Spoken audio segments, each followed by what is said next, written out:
Yeah. Yeah. I think so. Wife's still there.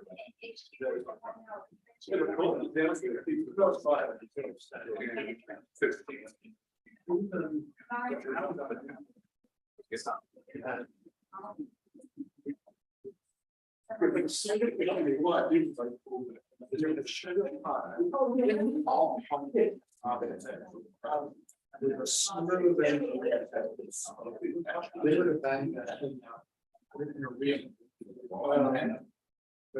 These days,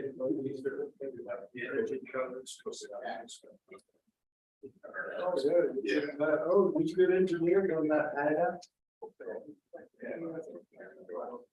Yeah, I had the same thing when I. But. Let's see. Yeah. Well, we did all that. We stand a smooth I had a deck. And I had basically a architect. He did the plan behind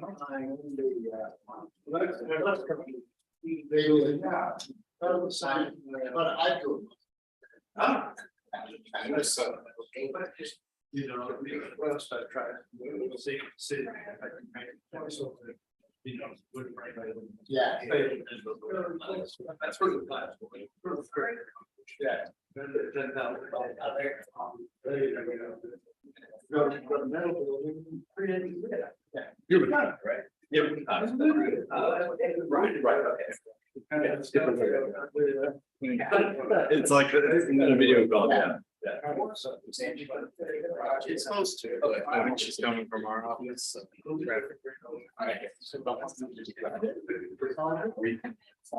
Really good.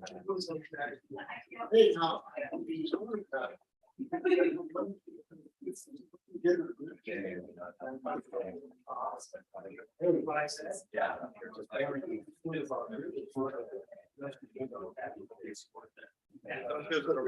No read at the end, but that is on the.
It was very well.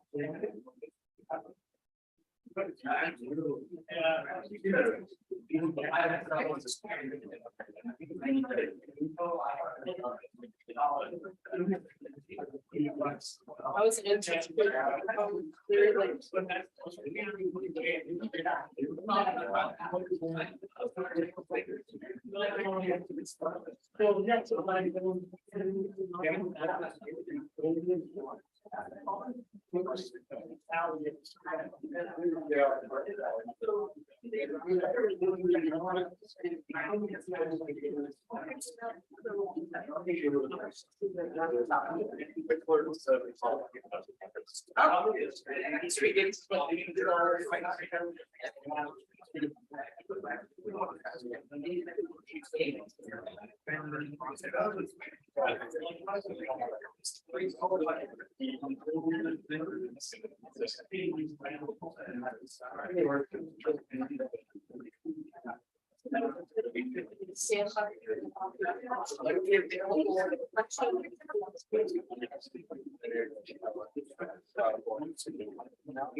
Yeah, just.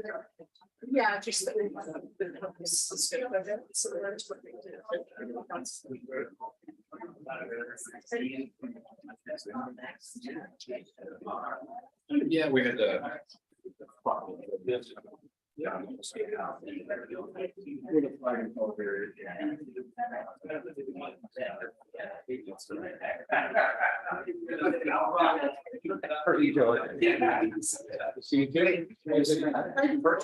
I know. I'm saying, I did research. That's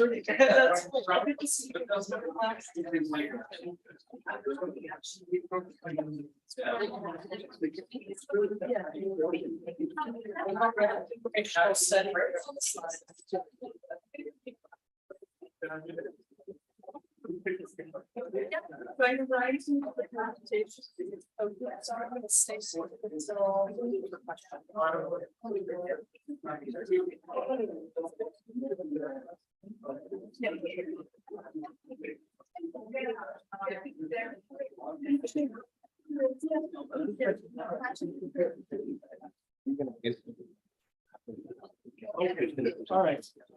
So we'll be uploading here. I'm going to do thank you. Thanks. And I'm right here.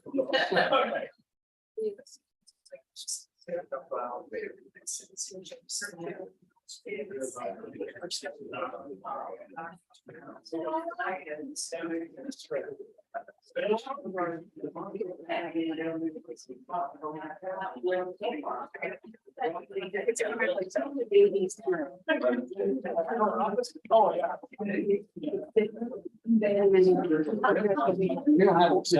Yes. Thank you.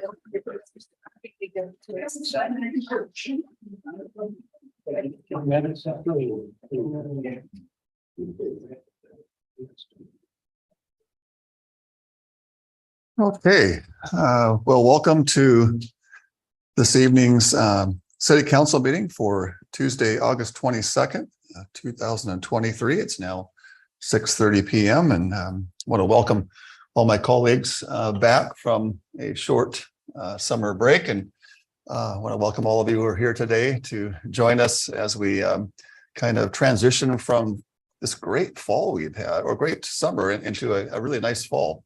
And so we're here tonight to resume the city's business. Can everyone please join me as we pledge allegiance, please?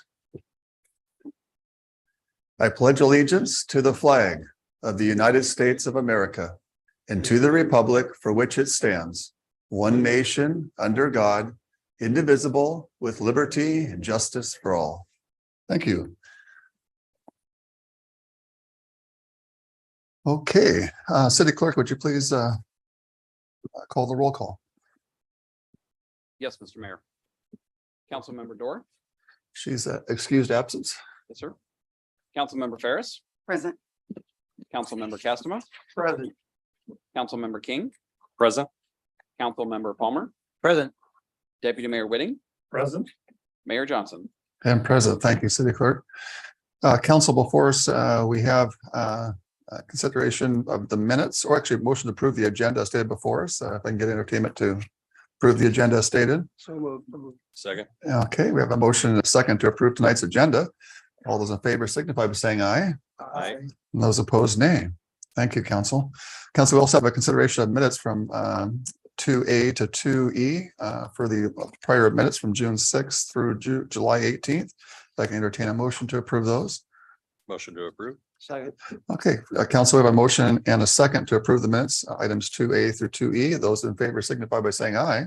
Aye. And those opposed, nay. Thank you, Council. Motion passes. At this time, we have citizens' comments. If you would like to speak, there is some purple forms there. Fill it out and hand it to city clerk. And it's not too late to do that. And he'll hand it over to me and I will acknowledge the ones that fill those out. And those who are listening online, I will acknowledge you for opportunity to speak as well. And before we go there, I want to recognize, I think we have a couple special visitors tonight. We have some folks who are scouts. Is that correct here in the audience? So if you wanted to stand and state what scout troop you're in and where you're from, we'd love to hear all about it.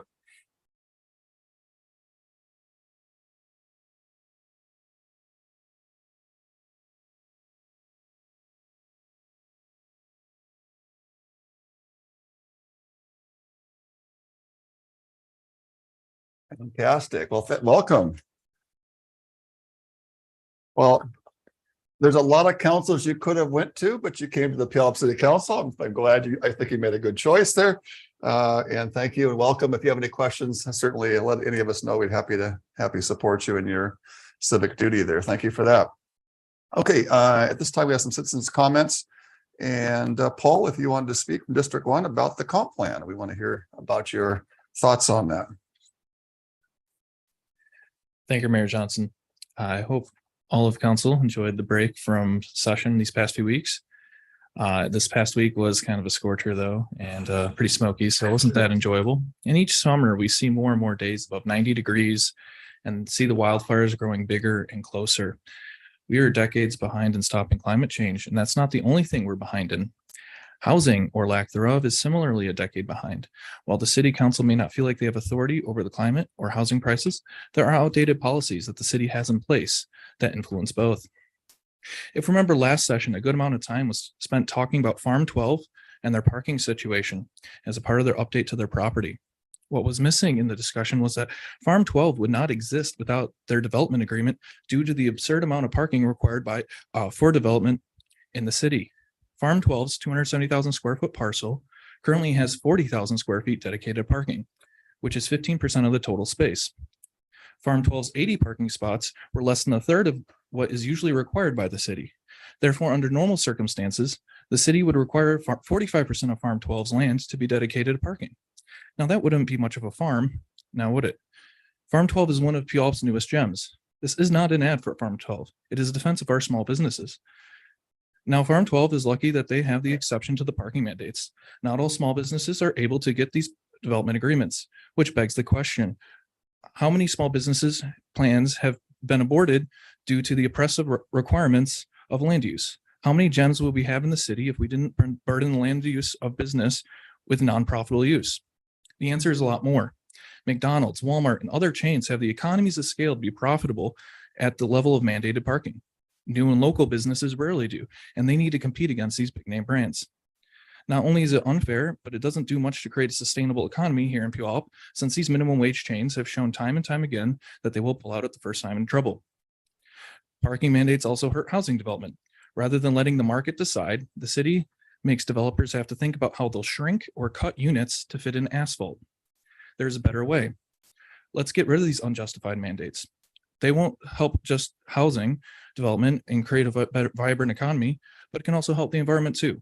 Car infrastructure removes the natural landscape that we all love here in the Puyallup, and the dark pavement absorbs more heat than the landscape before. It's called the heat island effect. This means that when it's 90 degrees outside, according to the Weather Channel, it's actually going to be closer to 100 when you're out and about due to the lack of shade and the heat radiating back off the pavement. This means that you'd rather be inside or inside your car or wherever there's air conditioning. So let's do something about it. Excuse me. But we want to say Puyallup is always in season. So let's do something about it and end these excessive mandates. If I were a city staff member, I would be asked for a comparison. Spokane just made 80% of the city car-free from parking mandates. We can do better. Instead of following our peers and selling ourselves short and future generations short for another decade, let's follow the research and eliminate parking mandates from our city and be an example for others on how to create a thriving economy and a better place to live. Thank you. Very good. Thank you. All right. Thank you, Paul. Mr. Churchman.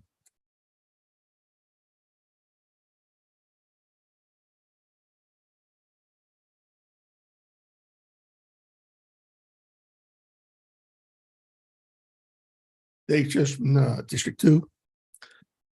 I'm still pretty upset. Last time I mentioned that it wasn't too cool. Julie Dawes saying at that jail press conference, don't trust the public, don't trust social media, only trust the city and only trust the police department. Well, free speech is an important part of this country. The city likes to put stuff out on their social media pages. They've gotten this little trick that Chief Engel started about 6 months ago. Stop the public from any comments back. He's been doing it for 9 months. Now the city's doing it. They are not allowing the public to give feedback to these endless news releases pro the jail that they're putting on the city website. It's a bunch of garbage. Along those lines, councilmanic bonds. Now, most of you are not economists. Councilmanic bonds, the public are still paying for them. You don't grow it on the roof. The public will be paying for those things for years and years to come. So this $56 million jail is really an $80-something million jail. And that needs to get out to the public. I'm sure it will do. On the subject of the city website, here's a classic. Earlier this month, there was a story put on there about the Sound Transit garage opening up to all comers, the garage. And the city made a big deal out of it. Mrs. Dole made a big deal out of it. Well, that wasn't true.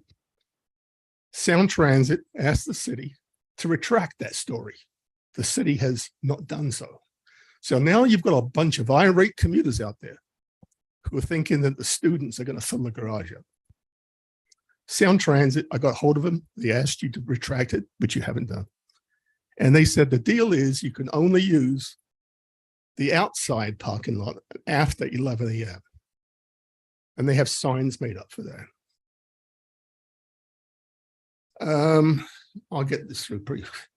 I'll cut this short, but for your information, there is still an ethics investigation going on into not just members of this council, but now the city attorney's been added to it. And that's concerning. And as I mentioned before, that concerns real estate, the Ezra. And even though the Ezra is now over, there's still 2 or 3 others that are brewing, and maybe even one more down by the river. So ethics should be taken very seriously. Thank you. Thank you, Mr. Churchman. Okay, former Mayor, Mr. John Hopkins.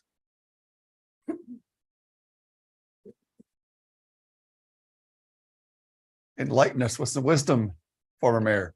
Well, I'm glad you remembered the words of wisdom thing, but it's not words of wisdom this time. It's actually gratitude. You know, I want to thank everyone for supporting the All Along the Riverwalk event. You know, that was very important for us as a city to do so. It was on Pierce Trails Day. And so it was highly appropriate that we showcase the Riverwalk on that particular day. And it went incredibly well.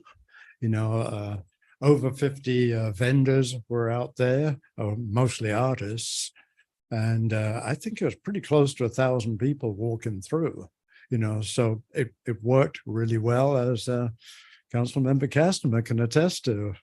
It was a good thing. And I do want to especially thank Parks and Recs for doing an absolutely stellar job. The place just sparkled. It was really good. And the people who came out, they were thrilled. Most of them hadn't been there before. So, I see this kind of thing as a way to alleviate the fears, which is still there. People are still frightened of the trail, and they really shouldn't be. And the more people that we have out there, the better it'll be. So we had a great partnership with the city. Our main sponsor was Foothills Rails to Trails Coalition. So that was perfect. And the other big factor in here was Arts Downtown. They stepped right up for this thing, especially their board members. And one of them, it didn't hurt that Nicole Martineau is on the Foothills Rails to Trails Coalition and also on Arts Downtown. So there was a natural link there. So I think we did really well. The artists were absolutely thrilled to bits. Usually you have to qualify to get in. No, there was no qualifications whatsoever. Everyone's accepted. And usually you have to pay. Well, that keeps some people from participating. And so they liked that aspect. And we also got a grant through Foothills Trails Association from Arts Washington for $4,000. And we distributed almost half of that to the artists by paying them. They absolutely loved that idea, to actually be handed $100 bill, sign here. They were just absolutely ecstatic. We're now in the process of doing a survey, and we're going to explore, believe it or not, maybe doing it a few more days than just the one day a year. So there we go. Once again, thanks to everybody. Thank you, Mr. Hopkins. Appreciate that update on that. I'm sorry I didn't make that one, but I did hear about it. So I usually try to make some of those events, but that one I was unable to, but I'm glad to hear that report. Mr. Robin Ordonez, please.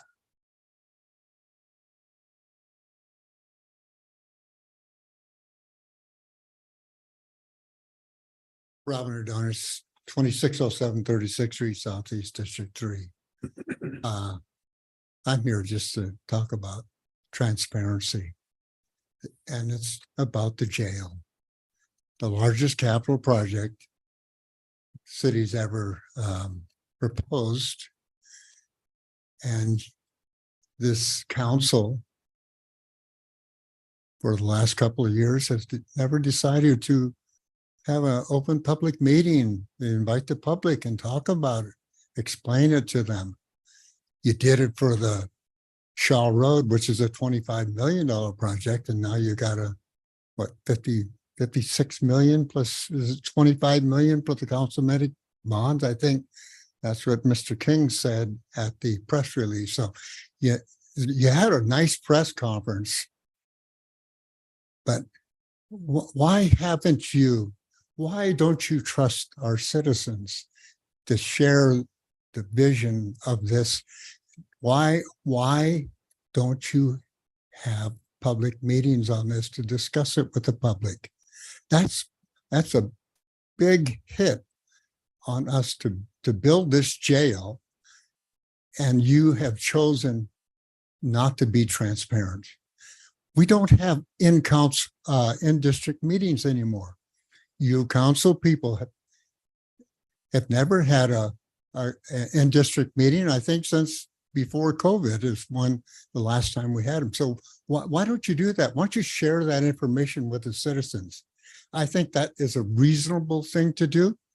We used to do it, but for some reason, it's better that you don't share that information, but you expect us to pay, was it a total of around $80 million for a jail, largest public works project in the city. And you can't stand up and tell the citizens exactly what you're doing and why. And now we're also going to have a piece of property where the old jail is. And I'm sure when that property gets sold, I'm sure that'll go against the bonds, right? It'll pay down the bonds so the citizens don't have to pay that share. I'm just wondering why we can't do that to save the citizens some money. For 25 years, at least we're going to be paying for this. So at least you could do is cut some of those costs. So thanks for being so open and transparent to the citizens of Puyallup. Thank you, Mr. Ordonez, for sharing your perspective. Appreciate that. Okay, that's all that is signed up for in council chambers public comments. We have a few folks that are on Zoom. If you'd like to speak, there should be some kind of a hand raising icon or something. If you'd like to speak, I'm happy to acknowledge you. If you want to prompt that this time, I'll recognize you. Okay. I don't see any, so that closes public comments. Council, we're now moving into consent agenda. We have some items before you, 3A through 3J. Unless there's any concerns, I'd like to entertain a motion for the full complete agenda, consent agenda of 3A to 3J. So moved, Mr. Mayor. Okay. Second. All right, Council, we have a motion and a second to approve the consent agenda, items 3A through 3J. Barring any further questions, I'd like to call for a vote. All those in favor signify by saying aye. Aye. Aye. And those opposed, nay. Congratulations, motion passes. Council, we have some other business. Item 4A is a multifamily tax exemption expansion presentation. I understand that Rachel Brown, our associate planner, is going to give us a presentation. And if I recall right, City Mayor, this is our city manager. This was triggered by council request to get more information on this. Yes, and Rachel will do a little bit of overview of why she is here today, talking about her presentation back in last fall and then her work in front of the Planning Commission. Good, thank you. All right, Rachel, take us away.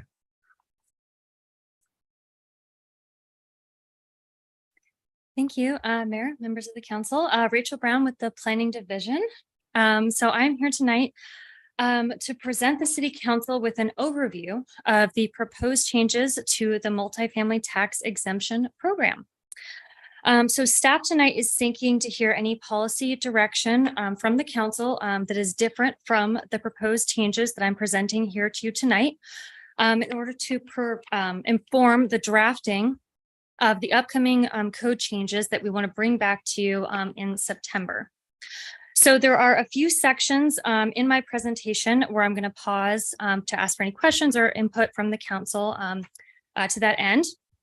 And again, staff does plan to return to City Council in September for amendments for council to take action on.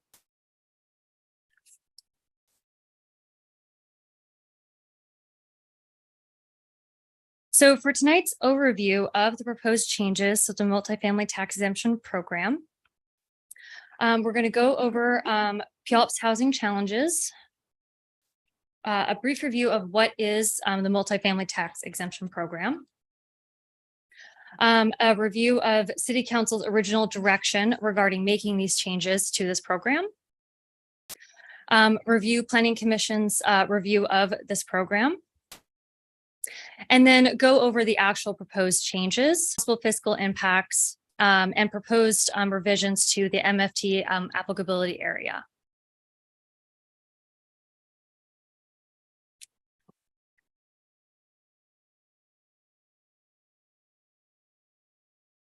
So Puyallup, like other cities in our region, is facing some housing challenges. The housing shortage in Puyallup is putting pressure on the housing market. This is causing housing costs to rise much faster than incomes in Puyallup.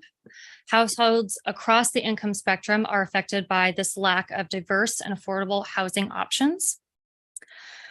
The graphic on this slide illustrates the median annual wage in 2020 for several job classes here in Puyallup, where those jobs fall in relation to area median income, or AMI. and what those wages earned would afford in terms of housing costs per month. And as you can see from this graphic, that jobs in service, food prep, and other jobs on fixed income would not be likely to find much or any units affordable to live in here in Puyallup. And the source of this graphic is from our adopted housing action plan.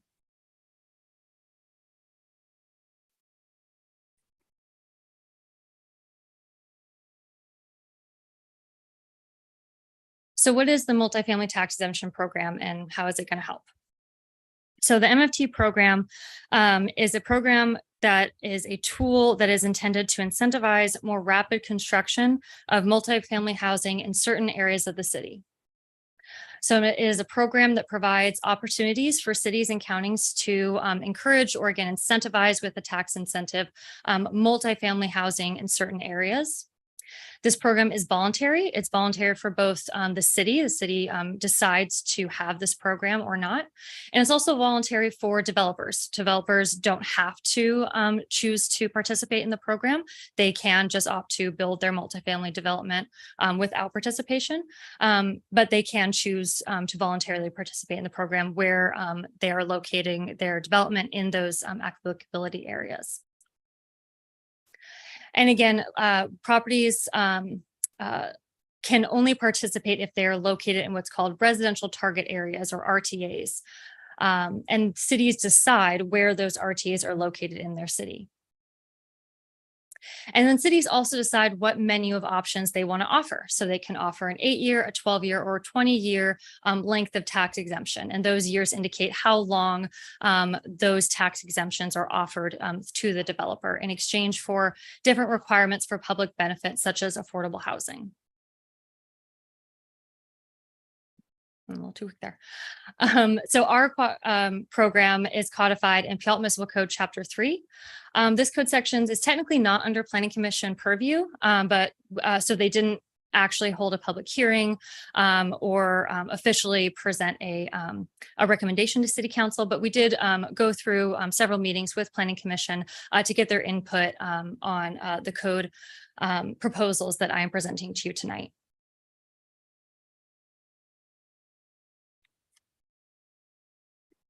So the map on this slide represents the current applicability area of Puyallup's MFT program. So all the parcels that are colored here are the areas that are today eligible to apply for the MFT program. The dotted line outline, it represents our downtown regional growth center, and that's there for reference. So you can see from this map that the MFT area does not quite take up all of the downtown regional growth center. And since its inception in 2003, the city has only had 2 projects choose to participate in this program. And the limited extent of the program has been offered as one possibility for why we've had a lack of program participation.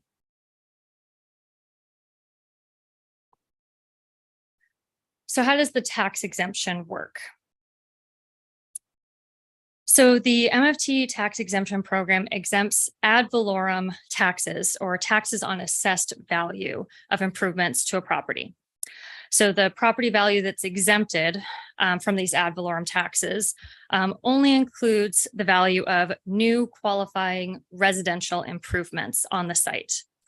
So at the graphic that you can see here, that would be it only exempts the blue dollar signs, if you will, that are colored out and does not exempt land, commercial improvements, or anything that's not a qualifying residential improvement.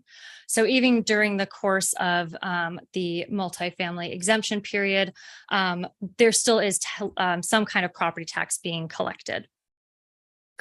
Renovation projects or conversion projects, so like projects where you convert an industrial building to a multifamily building, those can qualify for this program. However, the tax exemption would only apply to the new multifamily improvement portion of that project.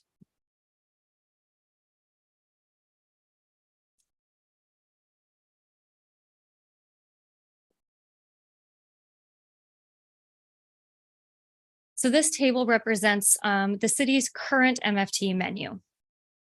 So as I mentioned, the city gets to choose with some sideboards, but essentially gets to choose what menu we offer. To date, the city has two options in its menu. It has an 8-year option and a 12-year option. For the 8-year option, the only requirement is that the project be located in that mapped area that I showed you on the earlier slide, so in the RTA area, and be constructing the minimum required number of units, which is 4 units or more. There's no requirement at present to construct affordable units, just that it's located in the applicability area and it's constructing the minimum number of units. That qualifies that project to apply for 8 years of tax exemption. There we go. The other menu item we offer is a 12-year tax exemption. So for a couple more years, the applicant can get a few more years of tax exemption in exchange for providing a public benefit in the form of some percentage of affordable units. So in our case, it's 20% of units have to be affordable to low or moderate income households. That's actually for both rental or owner occupied units. I want to pause here to note that on a previous version of this table, it was erroneously called out that for the owner occupied units, it was only required that they be moderately affordable. That is allowed. We could make that change, but that's not currently how our code is written. So I apologize for that error. But as it's currently written, the rental and owner occupied have identical requirements. Pause for a moment here, Deputy Mayor, comment. Just questioned. I'm just thinking about fee simple row houses. So if you put 5 row houses in together, that would qualify for the MFTE. Is that right? If they were on separate parcels? No, well, they're butted up against each other. They're row houses, so they'd be adjoined, have common walls. Unclear. Yeah, I don't know, but we can look into that. Okay, thank you.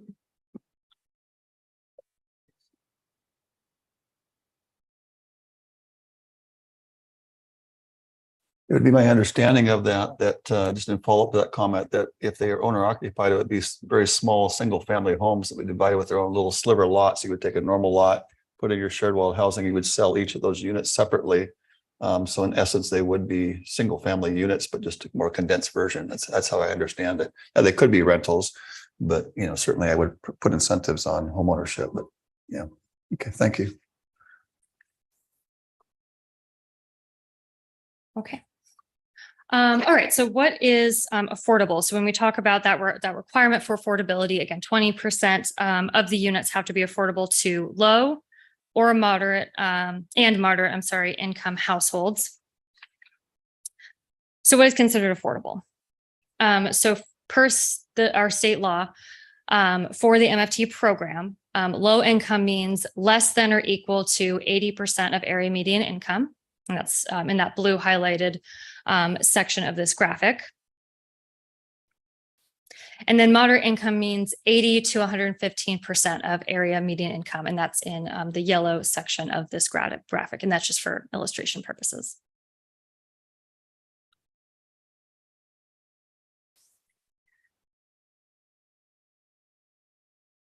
So with this information about the housing challenges that Puyallup is facing, as well as the challenges the MFT program was facing, and then hearing interest from the development community in having the MFT geographic area expanded, it was asked, how should the MFT program be changed to meet the city's housing goals?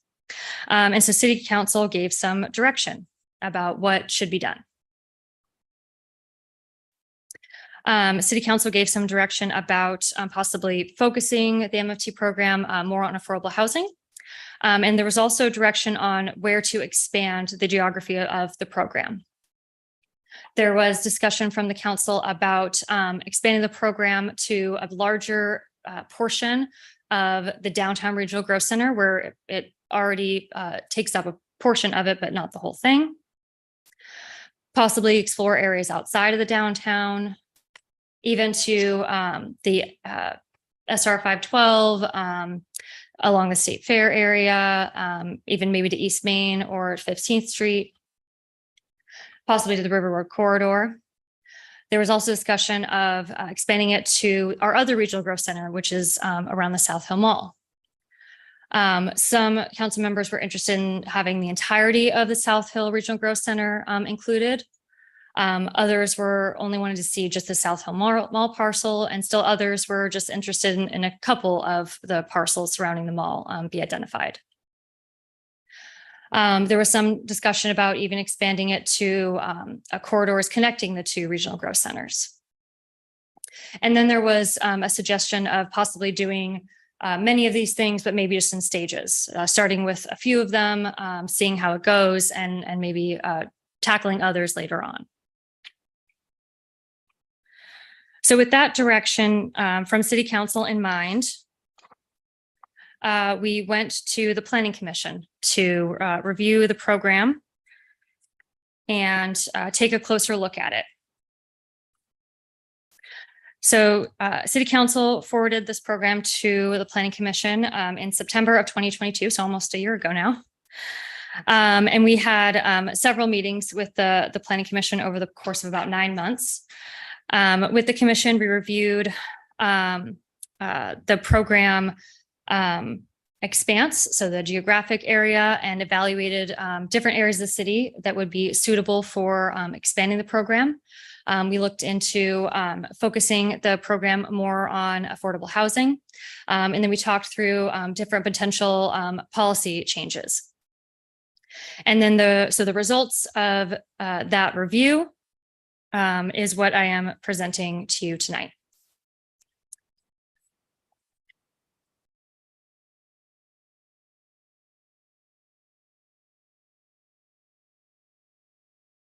So again, I am at this point going through just an overview of the proposed changes. We're looking for any direction from City Council if there is anything you see that you would like to see a different policy direction. So at this point, this is the policy direction that we'll be returning to you with, hopefully in September. But if you see anything that you would like different, please let us know. So with that, I will start with some of the more minor policy changes that we're going to discuss. These are things that are either required by state law or are generally administrative in nature. They're called out or they were decided to be included because they make administration of the program better. Just a note about the numbering. I included I assigned to each item a number that corresponds to the numbers that were included in your policy table that was in your packet so that you can follow along. So starting with number 5, relocation assistance for the 12-year program. This one is required by state law. It requires that landlords provide relocation assistance to specific tenants that are under the 12-year program. An annual compliance review data. This just helps us, staff, comply with a state law regarding what data we provide to the state annually. It just makes our job easier.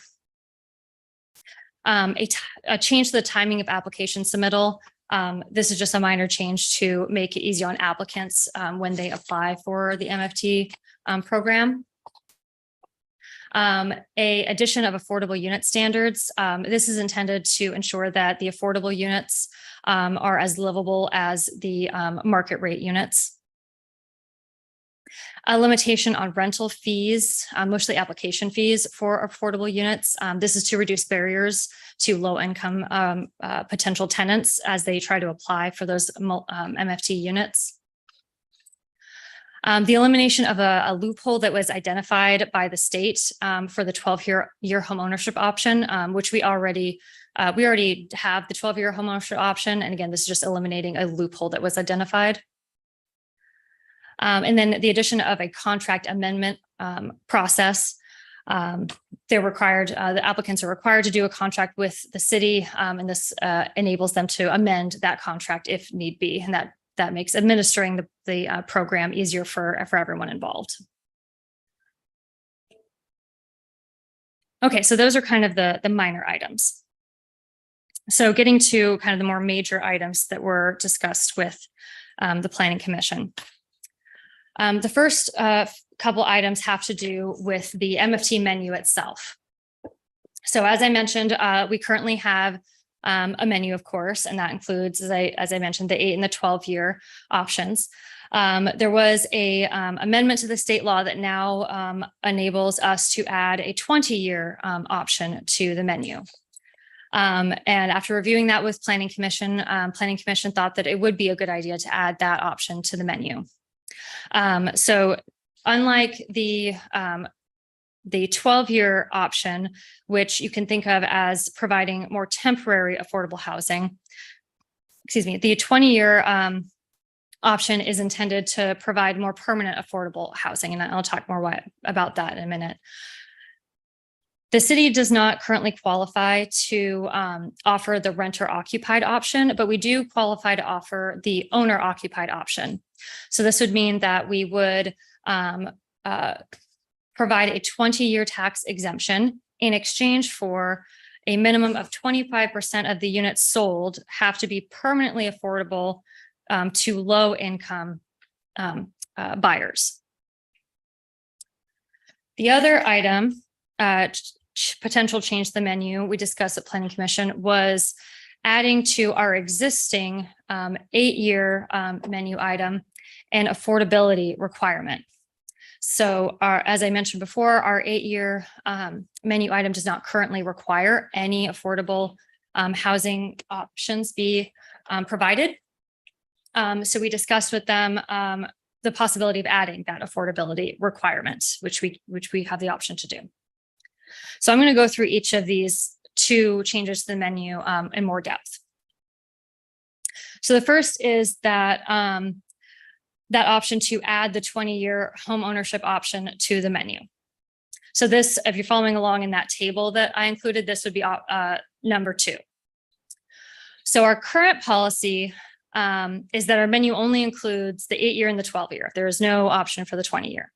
And the proposed policy change would be to add that 20-year exemption for home ownership only, not for the rental. We don't qualify to add the rental one, but for the home ownership option to add that to our menu.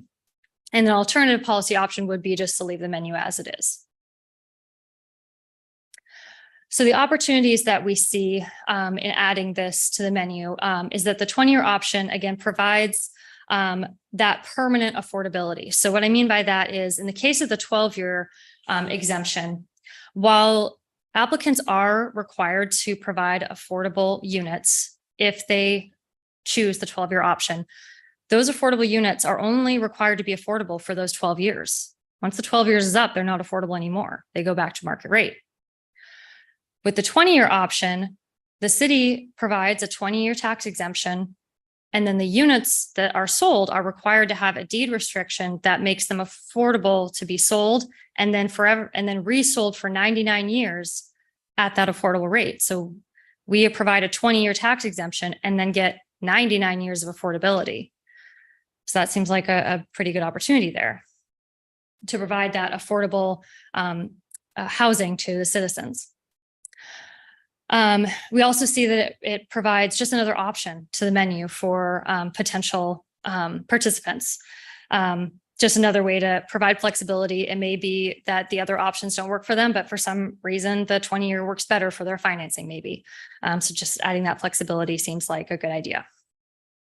Some limitations we see, however, are that a government or nonprofit agency must be willing to sponsor the development, which could be a barrier to using this option. And some property tax revenues, not all, because remember, not all tax revenues are exempted, even during the 20 years, 12 years, or the 8 years. It's not all taxes, it's just some of them. But still, for 20 years, we're not getting that tax revenue.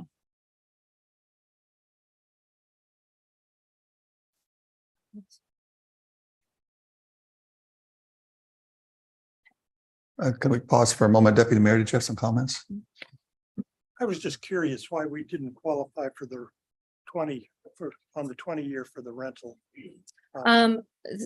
So the state has certain qualifications for each of these. I knew there'd be a quiz. So for the rental one, I believe that we had to have two things. We had to have rapid transit in the area, which I don't think we have, which we didn't have. And then we also had to have inclusionary zoning that had already been codified by a certain date, which had already passed.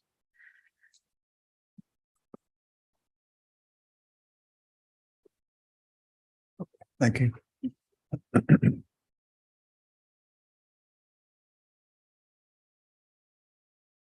Okay.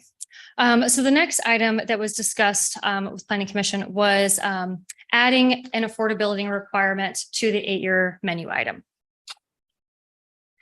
So if you're following along in that that table that was provided in your packet, this was item number 3.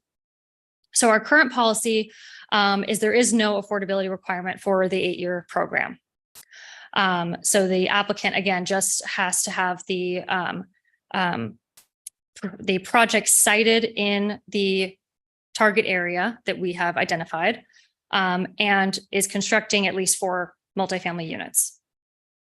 So the proposed policy change is actually to not make a change to this. And for some reasons I'll get into in a moment. But the alternative policy option is to add some kind of affordability requirement to the 8-year program. And I'll let you know that the Planning Commission was split on this one. About half of them believed that we should not make a change, which is what our current proposal is. And the other half thought that we should make a change and that we should be adding affordability requirement to the 8-year program. So some opportunities that we see with adding something here would be further focusing the MFT program on our affordability goals. So the city definitely has some goals to meet in terms of providing affordable housing.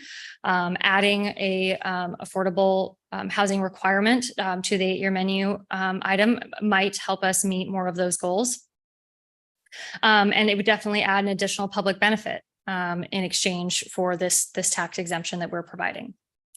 However, some limitations that we see is that this program is at its core a tax incentive.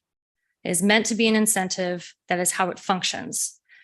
If developers are required to provide so much in terms of the public benefit that it on paper outweighs the tax exemption benefit that they would get, and it doesn't pencil, if you will, for them, then they have no reason to participate in the program.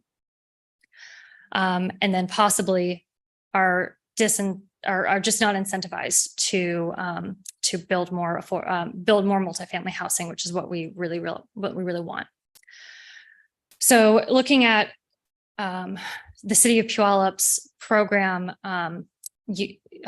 itself, our unique program, we so far in the last few decades, we've really struggled to attract participants to this program. And so knowing that, we were hesitant to add additional requirements to this particular menu item, hoping that if we didn't and said we did some other changes instead, we would attract more participation. And remember, it's a menu of options. So we still have the 12-year and maybe even the 20-year option available to potential participants to choose from if they want to.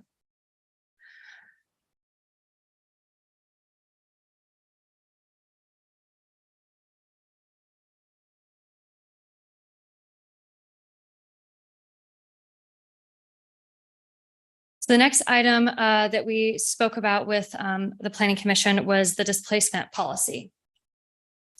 So displacement refers to instances when a household is forced or pressured to move from their home against their will. This can be for various reasons: financial, eviction, loss of a job, changing schools. There's lots of reasons. But our current MFT program, and I believe every MFT program has to have some kind of displacement policy. So if you're following along in your packet table, this is item number 4. So I'll just start with the reason for the change, actually. So our current displacement policy, it's difficult to administer. It doesn't provide options for the applicants to forego delays in their construction of their new projects, or provide housing to potentially displaced tenants. So it kind of felt like a lose-lose, really. And Planning Commission agreed with that assessment. So our current policy is that the applicant has a 12-month waiting period on its site. And that waiting period starts once the site is vacated. So essentially what that means in real life is that if they want to do their MFT program, they have to wait until they either have evicted the tenants for some reason, or those tenants' leases have expired. And then the clock starts for a year. So that just doesn't really seem to work very well. So we looked at what some other cities are doing with the Planning Commission, and the proposed policy seemed like the best fit for our city. So what is proposed is instead having 120 calendar day move notice provided from the landlord to the tenant, letting them know what's going on. Providing displaced tenants with housing of comparable size, quality, and price. Displaced tenants will be offered the first right of refusal for newly constructed units. And then if any displaced households being provided that 120-day move notice is qualified as a low-income household, then those low-income households, the applicant has to provide them with moving expenses according to the current Department of Transportation fixed residential moving cost schedule. So that's the proposed policy. The alternative policy option, of course, is just to leave our displacement policy as it is.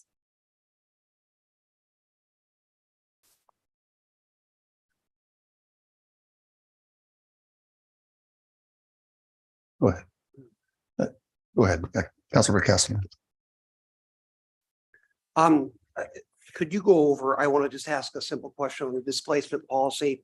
So the circumstance we're dealing with there is a structure that currently exists and someone wants to use the tax exemption to replace it.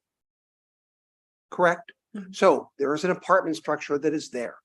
Go with me. I mean, I'm hypothetically understanding this. Yeah. And you're going to tear it down, not remodel it, but tear it down. Help me out here, because usually what I've seen in these projects, I mean, I know what the original intent of this legislation as it came out of Olympia was not a low-income housing issue. It was an infill situation. In other words, it was a time when this came into effect, people were building in suburbs all over the state of Washington, and the urban cores were going without any development whatsoever because no one wanted to live in a city.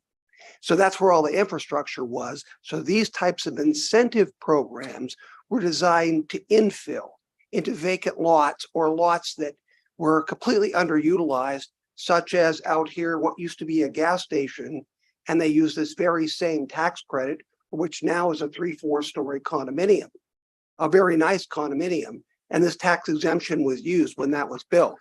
But so this is dealing with if you have to tear something down, or does this harken to like we had a dislocation on a mobile home park? Are you saying that if someone goes in and vacates a mobile home park and they're going to put in one of these structures utilizing this tax credit, they have to find a place for every single person in it, correct? Is that what this is? It would apply to that mobile home park I think you are referencing if they wanted to use the multifamily tax exemption. Okay, all right, good. I just wanted to know. I mean, maybe everybody else here understood what the displacement was for, but I need a little bit more simple explanation. Thank you.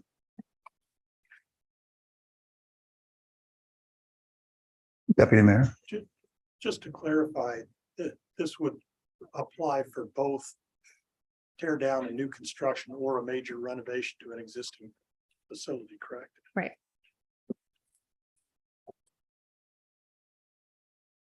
Thank you.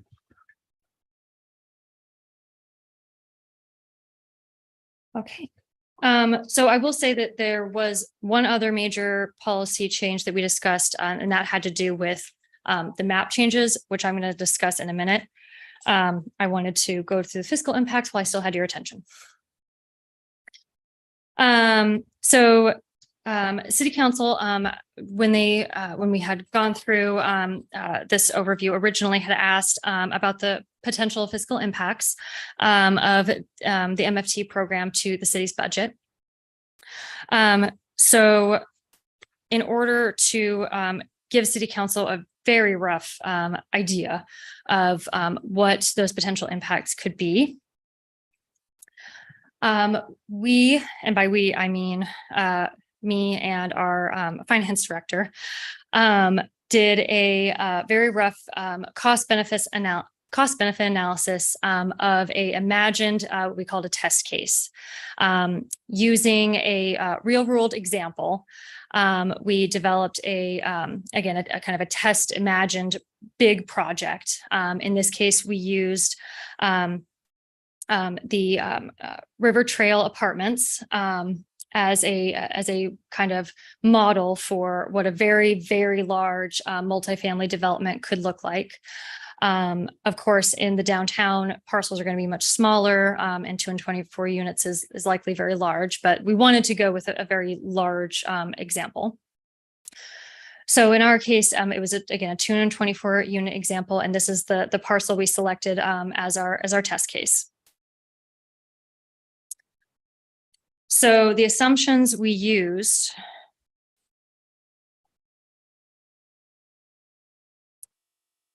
were that it would be a 224 unit multifamily development, 13 buildings on 17 acres.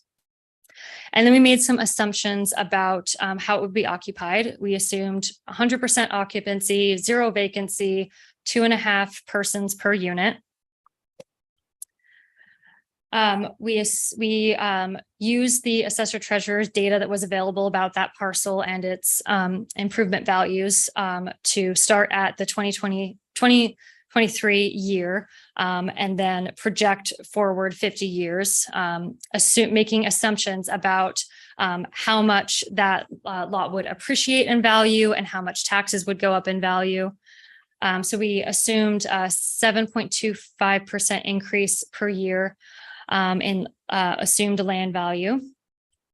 For improvement value, we assumed 4.3% increase per year. We started with our 2023 tax rate, and we assumed a 1% increase per year. For our sales and utility tax rate, we assumed a 2.755% increase per year. And for the annual cost of services, and that, again, these are city taxes and city services. So we're not talking about Pierce County taxes or Pierce County services. It's all just focused on city taxes and city services. But for the annual cost of city services, we assumed a 3% annual increase. So we wanted to do a really big project and also the biggest MFTE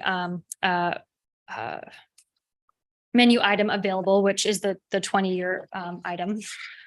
So for a 20-year MFT program, that requires that 25% of units be affordable to low-income households.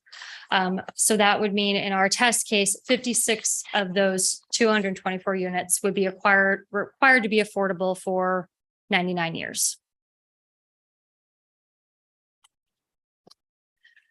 And this is the graph we came up with based on all of our assumptions.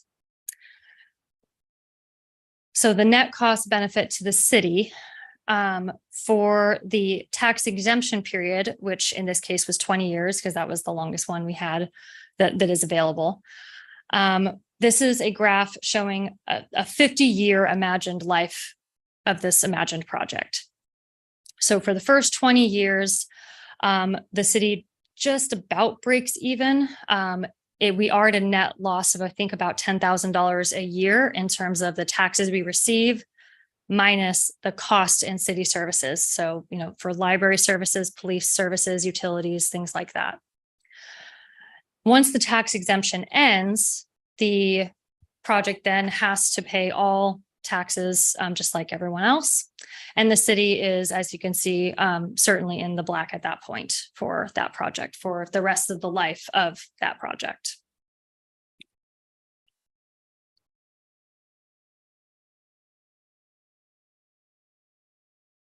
And then we wanted to take a look at how that project would compare to the overall city budget.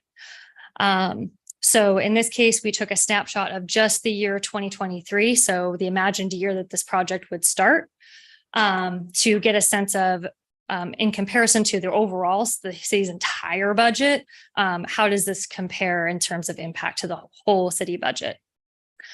So there's really only two places that this project would impact the budget. That would be the property taxes and the sales and utility taxes. So the property taxes, because that is what is exempted, is property taxes. So in this case, in the year 2023, about almost $38,000 would be exempted for this project from taxes, but they would still be paying a little over $18,000 in property taxes, because again, not all taxes are eligible to be exempted. Land taxes are always collected. So compared to the entire city budgeted property taxes collected of about $9.5 million, it's pretty small impact for a pretty big project. And then for sales and utility taxes, we made some assumptions about the residents of the building, that they would be living here, shopping here, therefore paying sales tax, paying utility taxes. And so we estimated, and none of those would be exempt, of course. And so we estimated that the population of this imagined project would be paying for 2023 about $416,000 in sales taxes, which is still a relatively small amount compared to the overall city's estimated sales and utility tax budget of $32 million. So just get a sense again of the comparison of this project and its impact on the grand overall city budget.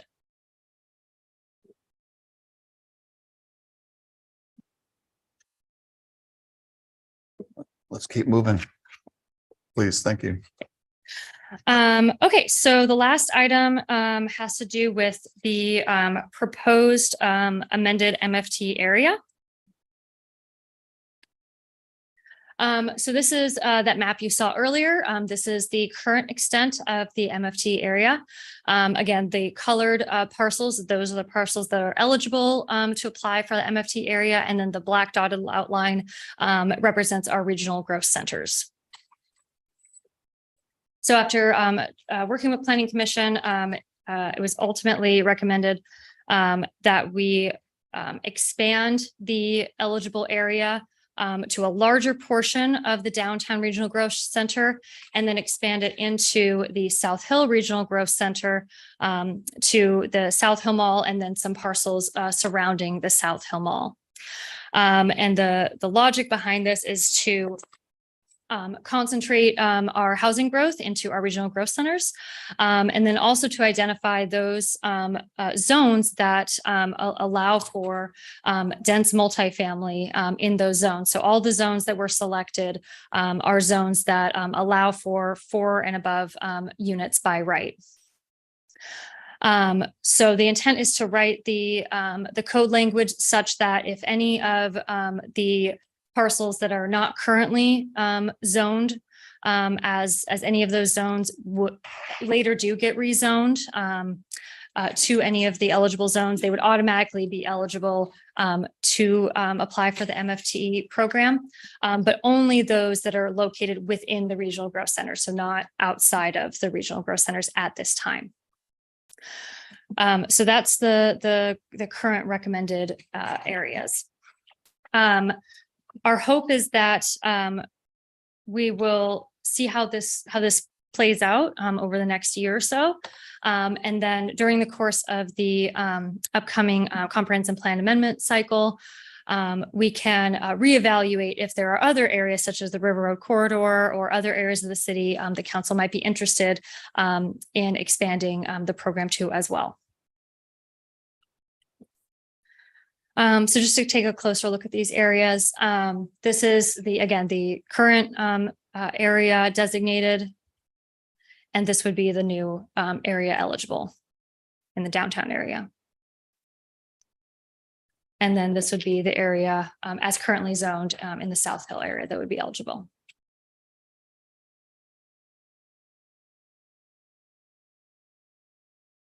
Okay. Okay. Yes, let's open it up, council. I think the staff is looking for some feedback. And so we'll open up for feedback. And so at this time, we'll have Councilmember Palmer kick us off. Thank you, Mr. Mayor. Sure. First of all, thank you, Rachel. That was an excellent presentation. So some of the quietness up here was because you explained it very well. So I really appreciate the presentation. I'm pretty much in agreement with everything. I think it's well thought out. I think adding the 20-year as another option makes sense. I think keeping the 8 as is makes sense too, because as you said, and as Councilmember Casma said, it really is an incentive. And as your numbers show, I mean, it pays for itself in other taxes, sales taxes. So it's a growth opportunity. And so I think we can reconsider that, adding anything today at a later time. So, and then I think on terms of the area, I think that makes sense. I think we need to, these things, this whole tool is intended to incentivize growth where we want it. And that's in the urban growth centers. That's what we want. And we've had these zonings in place for a while. And so this is a tool to spur that on. And that's what we want. So I think it's targeted well. I do think that, we had given you direction to look at some other things outside of the regional growth areas, but I don't think we should do that yet. I think we should wait for the comp plan to be completed and then perhaps add to some areas based on the new comp plan. But for now, focusing on the regional growth areas makes a lot of sense to me. So well done. I appreciate it. Thank you. Deputy Mayor, I believe you were next here. Yes, when talking about the MFTE, there's a couple of different considerations here. One is the affordability thing that's inherent in the 12 and the 20 at present, but there's also the congestion and the having the MFTE in our downtown cores is good because it concentrates the people close to transportation options. So it's encourages transit-oriented development and hopefully reduces congestion on our city streets.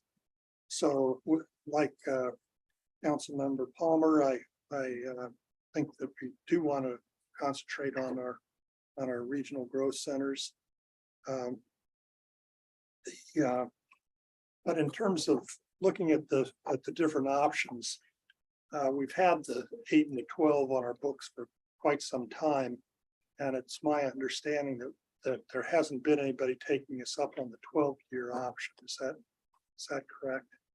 Yes. So basically what that says to me is either the incentives aren't good enough to stimulate the affordable development, or else the 8-year is close enough so that the benefit to having the additional 4 years of tax deferral isn't great enough to cause a developer to commit himself to doing the affordability option.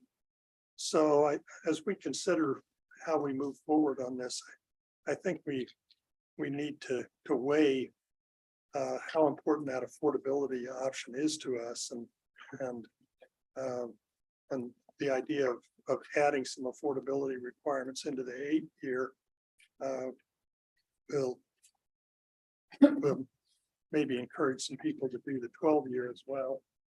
The other thing that I think we need to consider, because there's an administrative burden that comes along with tracking the affordability on these projects. We haven't really had to do any of that, but we'll have to devote some staff time to monitoring the projects and the units. So that's something that we need to consider. So in summary, I like the idea of expanding the MFTE in our regional growth centers. I would support adding an affordability criteria to our 8-year. And one of the ways to get affordability is to have small units. And in this day and age, I think more and more people are looking at smaller living units. And I think we do well to encourage our developers to develop some smaller units that will maintain their affordability just by being small. So those are some of my thoughts. Thank you. I'm going to go ahead and chime in here. So yeah, thank you for the presentation.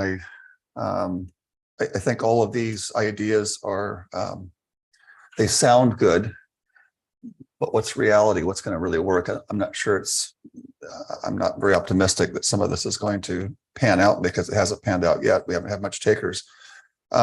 So I want to go back to the graph.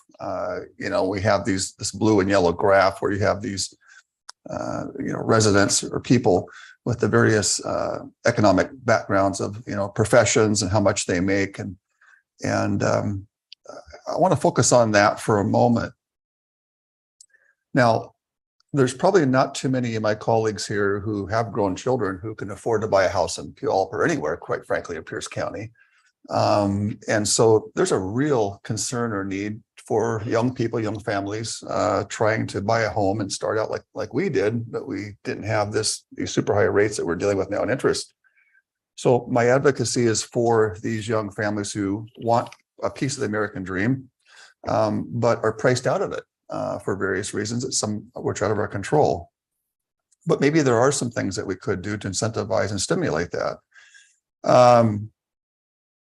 So I want to remind council of what you already know, and I guess I'm just really exercising a lot of self-control here as I'm listening to all this and wondering, if we're in the twilight zone and we need to step back a little bit and really reevaluate. As I remember, we talked about how important a town is to have people who have skin in the game, who have an investment of a home and their family and things like this. And we know that our ratio is somewhere between 48 and 52% ratio. So 48% renters in the city of Puyallup and 52% homeowners. And we look at Pierce County, we know that ratio is much higher. There's a bigger gap there. So there's a lot more homeowners in Pierce County. And yet we seem to have this very slim margin. And if we look at the ratio of apartments in our city versus condos, high density condos, which are home ownership, or townhomes, shared wall housing versus apartments, it's probably, 5,000 to 100, whatever that ratio is. It's disproportionate, right? So are we offering more incentives to bring in more rental units, or are we really truly trying to get home ownership piece of the American pie? And again, maybe it's a little bit dated, but there's some principles here. You look at landlords and we can see why they would want that. It's a bank machine, and I can't blame them for that as investors. You continue to build and you could collect rents, and that's ongoing, right? That's a wonderful economic deal. But is it good for a town to increase that density of rentals? And not to over Hollywood it, but principle, you look at It's a Wonderful Life in Pottersville, and the small American pie of people that had home ownership, so that savings and loan. What are we doing anything to stimulate home ownership in our town and not continue this cycle of more rentals? So I'm concerned about that. In terms of affordability, you talk about if we're going to provide these incentives with the intention that certain percentage or all of them have to maintain below market rate or whatever. But in order to do that, you have to get a government entity or nonprofit to run it. I have really paused with getting the government involved in the private sector, messing around. I'm just really concerned about that. I think it's good intentions, but we create some concern about that. I wonder sometimes if we should step back a little bit. I do know of a developer who here in the Pacific Northwest, with no incentive of any government, found a niche of affordable condos in his hometown up north. built them, and they sold out within a matter of, a month. And it didn't take any incentive, just a willingness to partner and see that. He did that as a gift to his hometown, to kind of give back to his small town. So I just really want to just step back a little bit. And if, as Deputy Mayor mentioned, if we got all these incentives and I just have to, again, I'm just trying to be a counterpoint.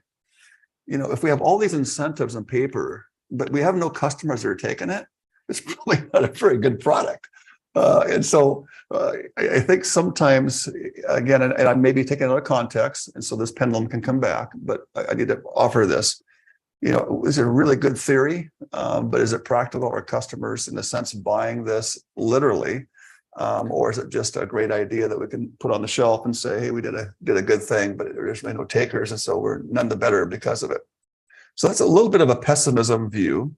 But the words, I'm not convinced that we're on the right track here. And I think I kind of think that the Planning Commission should really be having some powwows and having some roundtable meetings and study sessions to come up with what would truly stimulate and what would that stimulation do for truly affordable home ownership. And then find out if it makes sense and then implement those things in conjunction with the private sector to make sure that they can offer a product that would actually benefit those who want entry-level housing that they could afford to buy.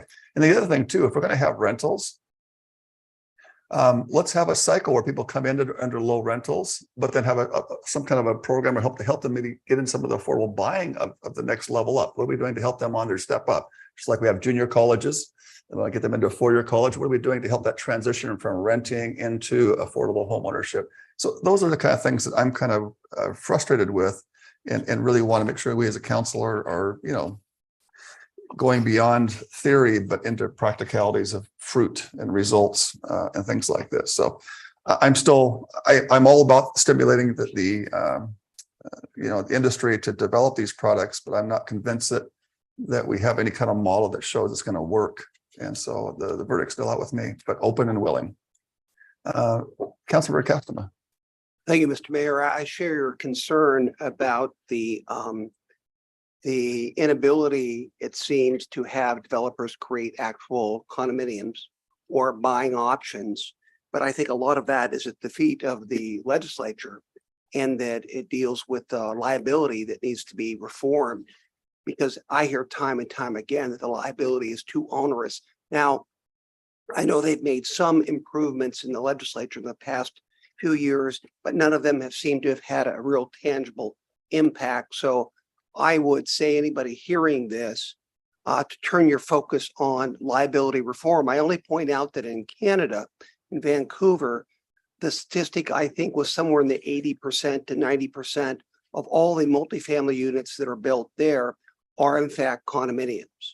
And the rest of them are apartments. And it's just absolutely the opposite, or even more so, that like 90% of all the multifamily units built in the Seattle area are in fact apartments, and very few are condominiums.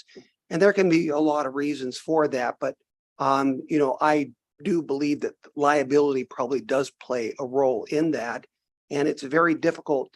People think that that's very easy to solve at Olympia, but they don't understand that the trial lawyers, who are really the kind of the force behind that, are one of the most powerful lobbying groups in the state of Washington, and on the national level too. They're a very formidable entity, and it makes it very difficult to bring these kind of reforms.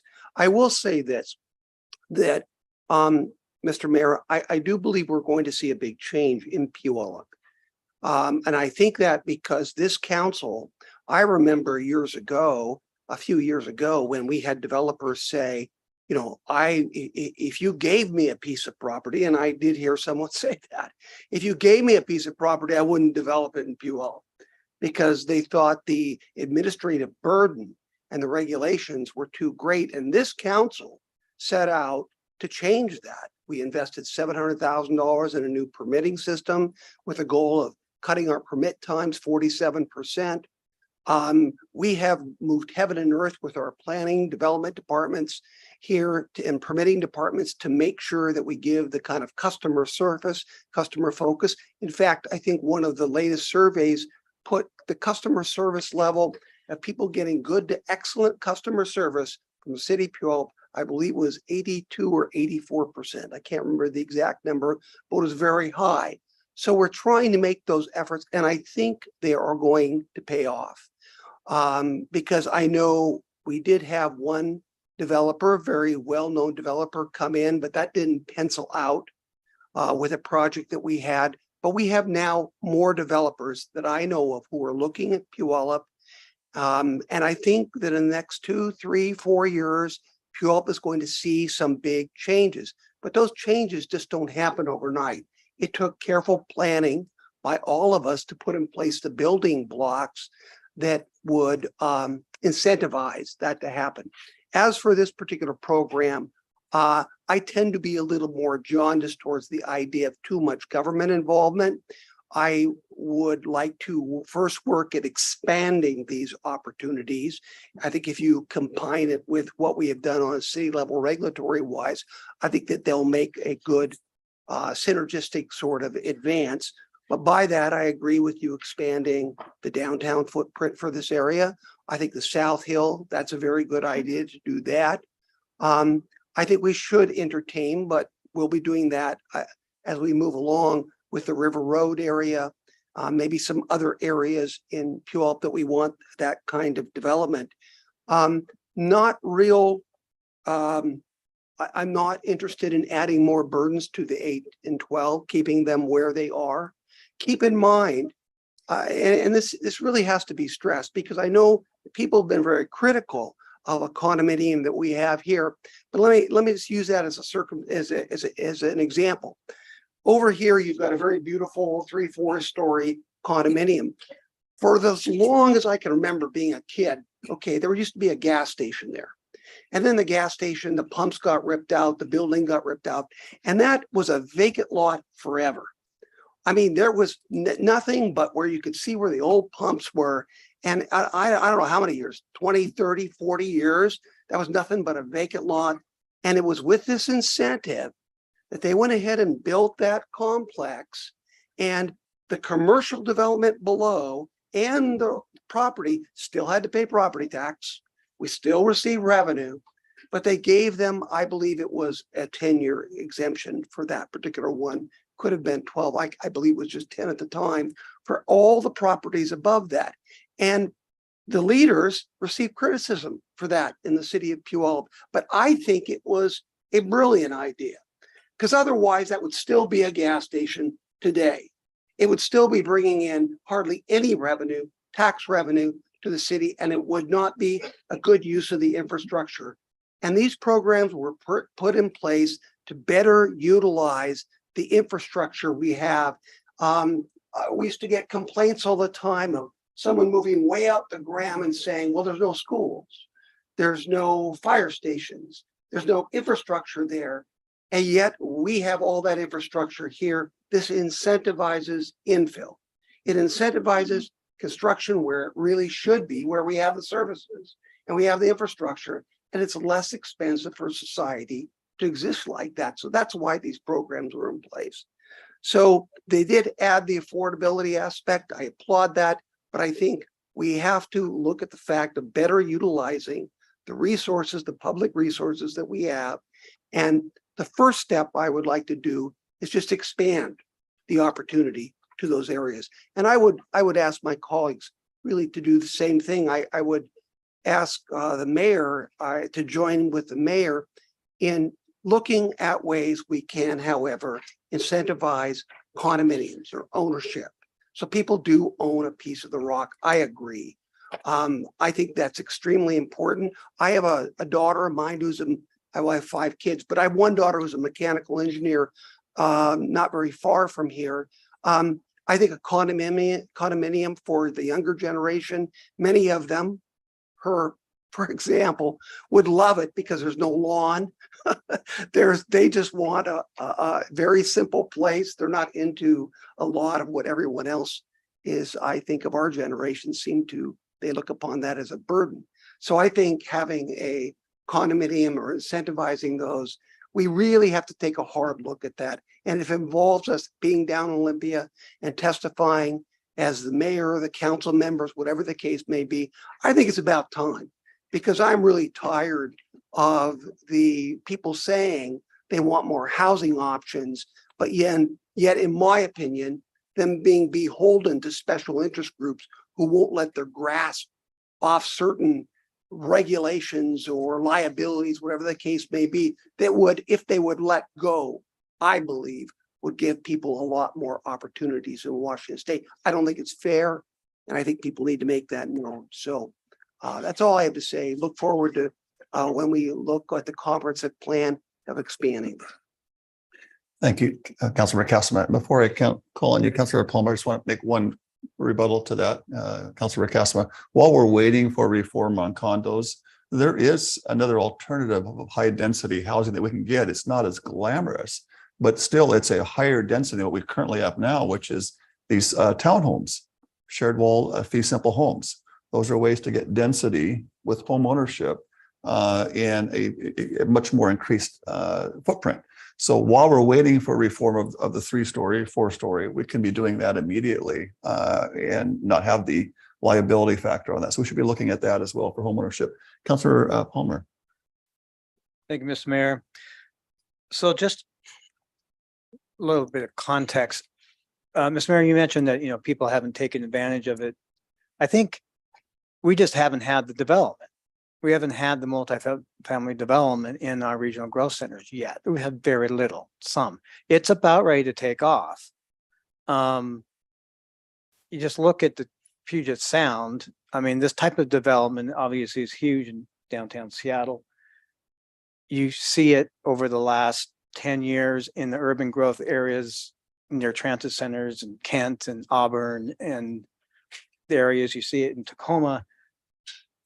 We're just down here a little farther south, and it just hasn't quite penciled out. That's the major reason why we haven't seen it grow.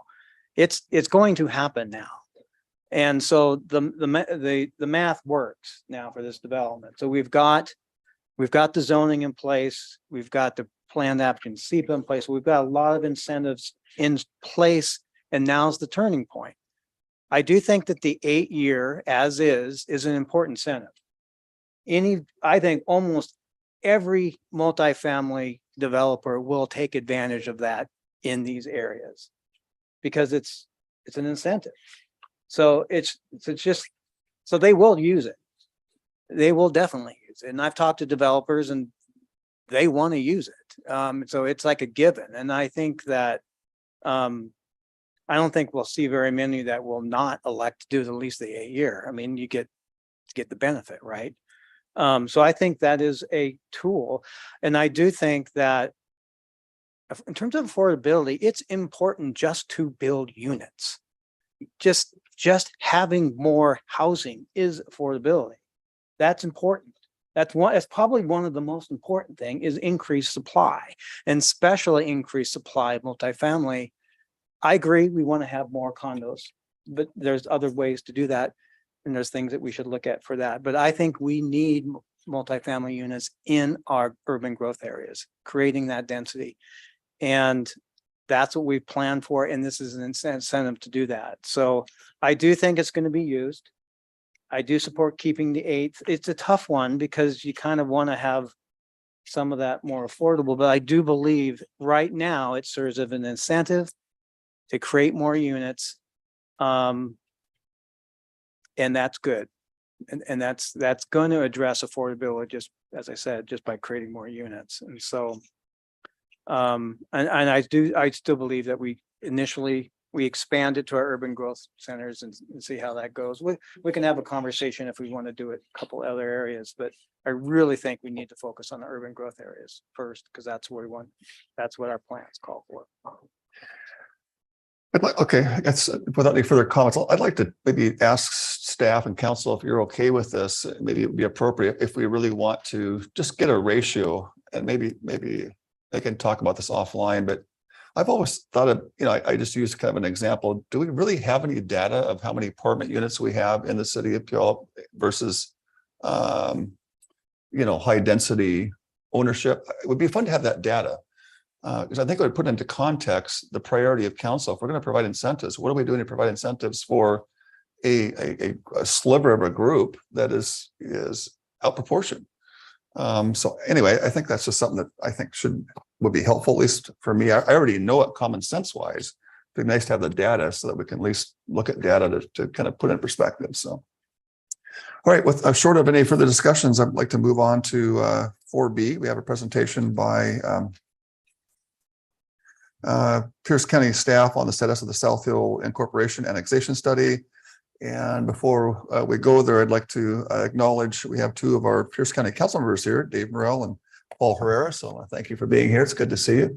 Thank you for your service to our county. Appreciate that. And we'll turn it over to Jeff Wilson for a presentation from Pierce County. Thank you, Mayor Johnson, members of the council. Jeff Wilson, Director of Development and Permitting Services. I'm just doing a quick introduction. As the mayor mentioned, we have two members of the county staff, Ryan Medlin, who's a planner 3, and Angie Silva, who's the planning manager. They were tasked with doing annexation incorporation analysis for a presentation to make to the county council later this year. And so the South Hill area. So what they were coming to tonight is just kind of give you an intro into what that study is and what they're looking at. It's not a directive sort of approach in terms of one or the other. It's just providing background information and data about one process versus another and what that might mean. So I really, at this point, want to turn over to county staff. They've done a lot of great work and they've been coordinating with us and asking us a lot of questions. So at this time, I'd like to turn it over to Ryan for his presentation. Thank you, Jeff. Hi, Ryan. Thank you, Jeff, and good evening, Mayor, Deputy Mayor, and members of the council. My name is Ryan Medlin. I'm a planner in the Pierce County Long Range Planning Division, and as Jeff mentioned, here to give you an intro into what we call the South Hill Governance Study. So just a little bit of what we're going to talk about tonight. I'm going to cover kind of the what and why of what we're doing, and then end with a timeline of the study and what we're doing as far as public outreach is. And I'll also include in there some next steps, were any actions to come from this study, but as Jeff mentioned, there's actually no actions being proposed as part of this study. So just a little background on why we're doing this. The short version is both state law, PSRC, Vision 2050, and our countywide planning policies all indicate that urban services should be provided by cities. So in a general sense, what that means is where we have urban unincorporated areas, in the long term, we're supposed to be thinking about how to get those into cities. And so within our comprehensive plan, we have 3 land designation types. We have potential annexation areas, which are where cities have identified areas that they think will one day make sense to be within their boundaries. We have what are called potential incorporation areas, which are larger communities with a population sufficient that one day we envision it being its own independent city. And then we have unassigned urban unincorporated, which one day will need to become one of the other 2 designations. And then in terms of the why now, the county council included in our 2022-2023 biennial budget proviso to contract out with a consultant to do incorporation and/or annexation study for the South Hill area. So a little bit about the study area and purpose. When we say South Hill in the context of this study, what we're talking about is the area mapped as the South Hill Incorporation area within our comprehensive plan. It's important to note this is slightly different than what we have noted as the South Hill Community Plan area, which is the black dashed line on this map in the northeast area. You'll see it include the community plan area includes some areas that are identified as Puyallup potential annexation areas. But again, for purposes of this study, it's the big pink in the middle for the South Hill Incorporation area. And then as far as the purpose goes, we say it's to look at the fiscal feasibility of South Hill as either a standalone city or as a new area of annexation for the city of Puyallup. What we really mean by fiscal feasibility is kind of a fiscal comparison. If you think of the question, if this area became an independent city with the tax revenue it generates, would it be able to provide services equal to or better than what the county provides them? That's another way you can kind of frame what we mean by fiscal feasibility. And so one of the early questions I want to just tackle is why include both annexation and incorporation in the study. The short answer is that it'll make the report more beneficial for any action that it may provide a basis for or inform in the future by people that are not county staff. And part of that reason is that the RCW, that the Boundary Review Board, it bases its review of incorporations in particular on is it requires that they explore alternative government options basically, and looks at the potential impacts to what those options could have been if an incorporation is to occur. So looking at the annexation now, it answers that question earlier so that the discussion is more informative and can occur quicker in the future. A little bit about what the study is not, just to emphasize, is not a formal initiation of any annexation or incorporation process, nor does it mean that change is inevitable or even that the county is going to recommend or determine any changes. The report won't actually have a recommendation included within it. It will be a very numerical matter of fact comparison, city and per capita financial analysis at its core.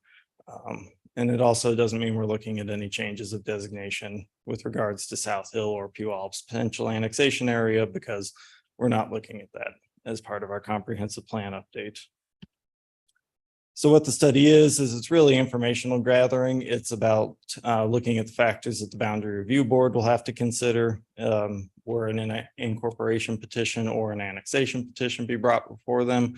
It'll analyze data related to the local tax base, infrastructure that's existing, maintenance needs, public services that would need to be provided by the new city because the county would no longer be required to provide it. And it'll also make some assumptions, particularly with annexation. It'll make some assumptions with regards to future city operations. So how many staff will they need to hire? What kind of departments will they need to have? Really, how will they set themselves up or have options within a new city tax structure to fund themselves? So with regards to timeline, we're coming to the end of the data collection phase. And we're on track for our draft report to be published in September. On September 11th, we have scheduled with the South Hill Advisory Commission a briefing by our consultant with those draft report findings. That will be early in the process of a public comment period or a moment of outreach that we can get some feedback on how we're presenting things, information that we've collected, if we missed anything, that kind of question. We'll also be presenting to our county council on October 2nd and our county planning commission on October 18th. And then through the rest of October and in November, take what we heard from those various bodies in the public, compile it into an updated analysis and publish a final report in December. A schedule we're confident enough in to say that we've scheduled the next visit to the South Hill Advisory Commission for December 4th. So. And again, just to kind of look at how many more steps will be involved in incorporation beyond this report, because this report again doesn't initiate anything and it can't initiate anything. Incorporation is actually a long enough process. It makes a terrible PowerPoint slide. We went back and forth many times on how to present this one. But the short version of it is there's 2 petitions that get filed with the auditor. One's to start the Boundary Review Board process. The other is once you make it through that process, there's a larger petition to get it on the ballot, similar to measures that we have every election cycle. And then it goes before a vote to the people. And then from there, you move on to election of the candidates for the new government. So thinking of how many times I said petition or election, it'll be a very involved and transparent process if incorporation does start to occur. Steps for annexation, that one would be more driven by this body if that was something that was pushed that came from this. It can be done by election or petition by the city council. That's typically done for the larger areas, and it can also be started by direct petition for through specific property owners or small groups of property owners.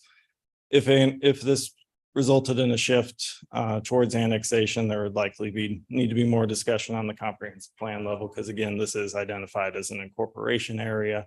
The other consequence to keep in mind of annexation is it would likely result in a more piecemeal approach. While we'll study it as one big annexation chunk, annexation would likely just occur in very small chunks from the north to the south.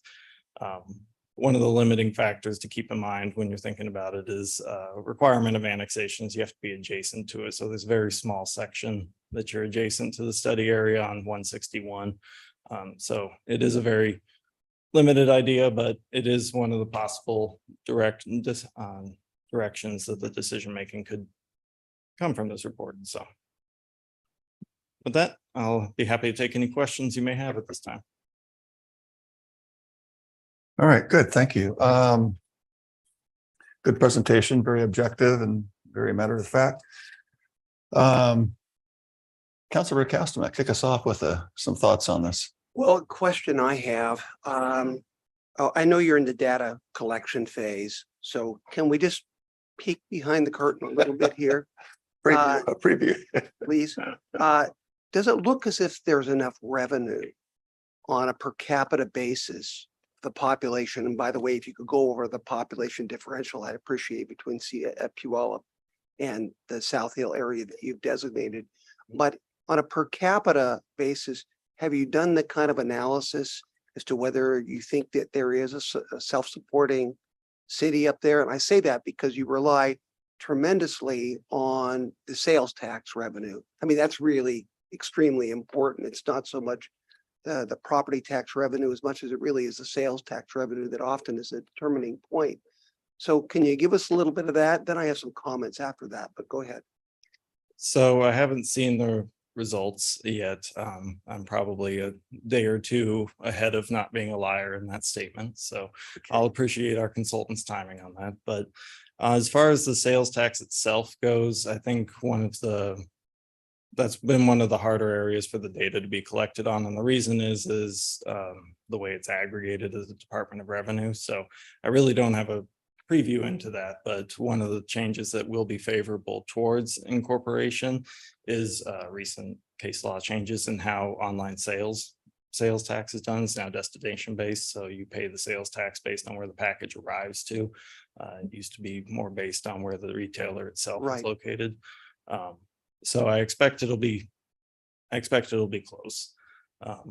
Well, just a little history. I 30 some years ago, before I ended up buying my parents' house here in the Valley, I had a home for a very short time up on South Hill and helped with Sandy Kennedy, John Terrell. We helped found the South Hill Association for Responsible Planning, which is actually the predecessor to the South Hill Advisory Commission. We worked for, God, it must have been a year in front of the council, going to them at meeting after meeting, and then they finally kind of they appeased us or whatever the case was. They established that advisory council at that time.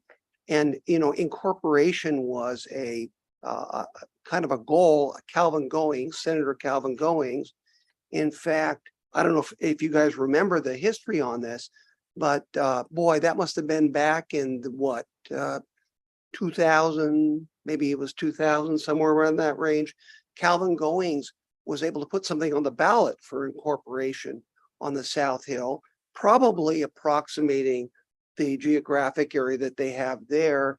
And it really kind of went down in flames, like 30% for, 70% against. It was not very good, you know, politically, but a lot of it had to do with the fact that was very highly speculative as far as, you know, trying to get down the retail numbers, trying to get down whether or not you have enough. A lot of the estimates were made based more on population than they were on, you know, actual revenue being brought in. But I will say a significant difference between then and now is there is a substantial amount of commercial development now that in this area that's just boomed. Back then, you didn't have those big developments off 160th and, you know, out towards Graham. You just didn't have these little malls out there like you have now. So I think that it probably stands a much bigger chance. So I'm getting to a question here. And the question is this, is as I don't think that the city of Puyallup just let the cat out of the bag here. I don't think we want to incorporate the South Hill. Okay. I think that would be like swallowing a whale. And I do, however, think that we're very interested in the success of that area. It's always good to have healthy partners right next to you, cities that are doing very well. And so a question I have for you is, and my colleagues may disagree with me. I mean, maybe the people want to annex the South Hill. I doubt that, but I could be wrong. But a question Robin just gonna chime in. But okay, but the question I have is, how can we help this process? What could an adjacent city do to actually assist, a city in formation? Because I want the best for the people on the South Hill. I really do. Because many of them, in fact, a lot of them use the Puyallup address. I hear that all the time. I'm from Puyallup. Yeah, I hate to break it to you, you're not, because they use the Puyallup address. And so they are very much part of Puyallup, and we want the best for them. But I think it's best, given their size and given our size, that they become an independent entity that has its unique needs and, particular characteristics, which it does. And so what can an adjacent city, if anything, assist them in this process? So since the incorporation process isn't going to be county driven, the way I'll answer that is I would recommend you take a look at the report when it comes out and reach out to, I know the South Hill Advisory Commission has the people they're working with to kind of feel it out in their own community of whether incorporation is something that makes sense. And you mentioned kind of how South Hill has their own community identity. I think they'll agree with that. And I think regardless of what the fiscal response is, what the report will do, hope probably reveal to at least you guys who look at budgets on the municipal level quite frequently, is there may be options for them to pull levers to make it look more favorable. And so even if it's close on the wrong side, maybe you can give them your thoughts on how you can push it over the right side. I'm speaking for them a little bit here because ultimately it's not a county process. It's going to be a very political grassroots process if incorporation is going to happen. So action when it's a grassroots or an election approach is more on the political realm, less on the staff realm. So not to play that card, but there are advantages being on the staff side sometimes. Thank you. Jim, I just want to, before Councilmember Castleman, before I pass on to the next one, I thought you maybe asked a question, maybe I misheard it. If you didn't ask it, I'd like to maybe insert it. What's the population ratio of that block that you had versus the population of Puyallup? About 43,000. What's your targeted audience for that pink block that you're talking about of people in there? Low 60s, low 60s. 60, yeah. So that's more than swallowing a whale. Twice the size of our city. Yeah. Interesting. Okay, good. Thank you for that. Councilmember Ferris. Thank you, Mr. Mayor. Yeah. Brian, thank you very much for your presentation. And I didn't think there was anything wrong with that graphic, but it was a good joke, and I have to appreciate that. I am not as against the annexation as my colleague here from District 1. So, but I do have concerns, and so you did answer some of it, that it's not yet. And I realize that you're not a political figure, and that I do appreciate that comment. But one of the advantages, I think, for the city of Puyallup to annex this is, I think, it helps. It makes us a bigger city, which makes us a bigger player, kind of in terms of like state and local funds and that type of thing. The downside is that because sorry, let me roll that back. Gives us a little bit more leverage, but also if they make South Hill a city, then suddenly that's one more big city that's bigger than the city of Puyallup. And but I'm very concerned about the infrastructure. I mean, what are you gonna elect some people to council, and they're gonna put a cardboard box on the corner and hold their city council meeting? I mean, you know what I'm saying? It's with the flag and everything, and it'll be an open meeting, literally, figuratively. So I guess those are the sorts of things, is that cost, all of that cost to stand up that incorporated, that new city. That obviously is going to come as part of the report, but where is that money supposed to come from? Are they supposed to just slowly build up, maybe have the meeting at, and I'm just saying one aspect of it, you know, it's not like this is the only thing. I'm thinking, how do they hire police officers? How do they have a place where they meet? Do they meet in the library, the Pierce County Library? I think you have a Pierce County Library up there, don't you? Okay. Yeah. So, how is the county going to deal with that? Or are they? And I think that's part of the question you asked, isn't it? Or, okay, he's just being nice to me now. So, so you follow what I'm saying? Yes, I do. And I think without going into all the tangents that could occur to answer that question, generally, I think the key points to note are in the incorporation process, I believe it's 1 year, it might be 2 years. There's a overlap period where the county still operates as it does today, but it's known that it's becoming a city and they've elected their own body, recognizing that that's the time they have a lot of hiring to do. And then the other option that's, come up if you look at, because there are cities in the mid-90s that incorporated. Lakewood was relatively new. I think University Place as well, and Federal Way just across the county line. Yeah. And I think all of them, if not at least 2 of them, contracted out, and University Place still contracts out to like the sheriff for all their police Sure. service. So that gets you kind of an instant police force. So you don't have to worry about that component. And Edgewood still does the same thing today, where we have a flat rate. Essentially, we have an agreed number of officers that are assigned to them. And you can kind of carry that forward to a number of the basic services. So think of like water is usually owned by, is it going to be a collective of private and quasi-public entities right now? None of those entities are going to be wiped away from incorporations. So sewer is going to be the same way, Pierce County, and I think even the city of Puyallup is going to has some sewer infrastructure in the area. And in the short term, at least, you get those 2 entities will end up remaining the purveyors.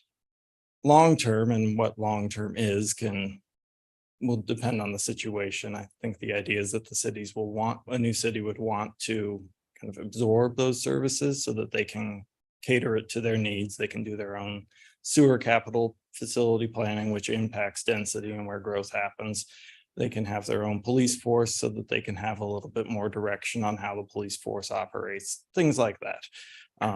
So the 2 points I kind of was trying to get across there is a overlap period baked in the state law to about, I don't remember where all the money goes, but that's the intent of it, is to build up a little bit of a balance and get them used to their income streams. And then there are many services that will be contracted out to either the county or other providers to kind of bridge the gap. Okay, and then, so the money to pay for those things, is the overlap in resources? And is the overlap for resources the same? Are you going to start giving that money to South Hill right away during that overlap so that they can contract out? I mean, those are the sorts of things that I think about when I'm, and if you don't know the answer, it's okay. These are just things that it's the dates, the exact timelines is what I don't have readily available. But I mean, the answer is a philosophical, generally, yes. Okay. There are certain components of the taxes that will roll over to being city taxes instead of county taxes. Of course. If we all look at our property taxes, and sales tax, varies a little bit when you cross jurisdictional lines. So right. And so those are all things that I'll be excited to see. Well, I won't be on council probably when it comes out, but those are the things I think that when it comes down to it. But the county has no intention of like doing anything other than just shifting resources over to this incorporated. There's no financial assistance or anything like that the county is planning on doing. That's out of my pay grades. Yeah. Okay. So as far as I mean, we provide staff support for them and help them through the boundary review process. Like if there was a interested party, we'd be more than willing to assist just as we are with somebody walked in with an annexation today. Right. So, but in terms of providing financial support and things like that, that would have to be council actions. Right. Through the budgeting process or state actions, because I think one of the comments we hear quite frequently from various parties is that the state used to have better incentives for actions such as annexation and incorporation, and that's kind of been walked back. So. Well, I have a bazillion other questions, but I can see the eyes are rolling back on my colleagues' eyes. So I'm going to say thank you very much for your presentation and it's really helpful. Thank you. Thank you, Councilmember Ferris. Councilmember Palmer. Thank you. Yeah, thanks for the presentation. I mean, I think it's good just to get the facts out there, right? It's just the facts and see where it goes. So I think it's a great approach, and I'm glad that you're looking at both annexation and incorporation. I'm not inclined to think Puyallup would want to take on that big part.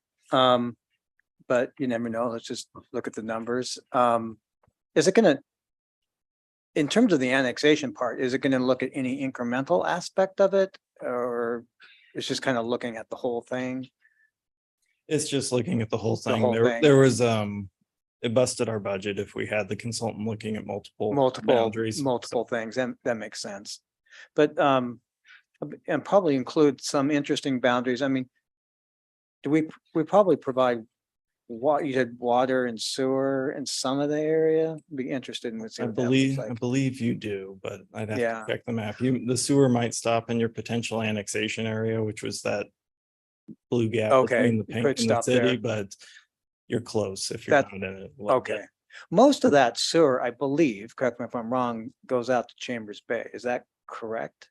That sounds right. Yeah, so that's kind of interesting because most of that is county Chambers Bay treatment plant. So it's not, it wouldn't come to ours. It would continue to stay out there, which is run by the county. So that's kind of a quirky thing. So Yeah. And again, it may stop in the blue in the potential annexation area. I just know it runs into the general South Hill area. Yeah. The name came up, so kind of goes to, there's just that little sliver that yeah, is South Hill, but not South Hill for purposes. yeah. Well, good. Well, I think it'd be good to look at the information, and I think, I don't know. I'm not opposed for annexation, some pieces maybe eventually for Puyallup, but we'll just see how it plays out. Thank you. Thank you. Councilmember King. Thank you, Mr. Mayor. Sure. Great presentation. Thank you so much for coming tonight. I'm just kind of hearing what my colleagues are saying up here, and a couple things come to mind just coming off the top, and kind of being a little defensive on the side of South Hill not being Puyallup, because Puyallup was there before South Hill was in that sense. And just like North Tacoma or Hilltop is part of Tacoma, just like Soto and West Seattle is still part of Seattle. South Hill is Puyallup in most people's eyes, and that's why they continue to have that Puyallup address in their own right. With that, with the report that we're going to be seeing, is there going to be an analysis of the public safety aspect of the incorporation or possible incorporation potential, what we're talking about tonight, with the current policing that's up in that area now with Pierce County and the current staffing that we have here, as we are close to capacity on staffing, and Pierce County still has a little bit of a shortfall from what I understand. Will those numbers be present as well in that report as far as public safety goes, and what that potential increase could be if Puyallup were to annex either portions or the big chunk for sake of argument? Just so I'm clear on public safety, you're talking officers per capita? Correct. Okay, so yes, the officers per capita should be discussed within the report. For the incorporation part, they might have used Lakewood as the comparison city just from a population comparison approach. From an annexation approach, they will likely be considering the current officer to the officer per capita ratio in Puyallup as it exists today and kind of carrying that forward. That's generally the philosophical difference between annexation and incorporation is and incorporation is going to be that cross-city comparison where they're looking for the best match based on sort of the tangible number similarities. And with an annexation approach, they would take Puyallup and carry it forward to any potential annexations going forward. Will that report share the current Pierce County police staffing that's currently in the area now to what it would be if it was annexed? That I don't know. That will depend on. Okay. That will depend on data they had available. But I'm going to guess that it's probably more reliable on the city basis because the sheriff obviously patrols a much larger area. That'd be interesting to know. Appreciate your presentation tonight. Thank you so much. Thank you, Deputy Mayor Whitting. Yes, Ryan, let me second that. Thank you for coming out and giving this presentation and waiting for us through our past discussion. And, you know, I'm not going to pepper you with questions because I think at this point we're long on thought and short on answers. So, but I think Puyallup is obviously interested in what goes on south of us. And so being part of being kept well informed, obviously this is step one, but being engaged as we move forward, you know, and I think an annexation process is probably easier to do than a set up a new city, but it's going to be pretty disruptive for us. So I kind of shiver in anticipation of something like that. So it's a little scary, but you know, I'd be open to looking at it. And again, if we took it in bite-sized pieces, it might not be too bad.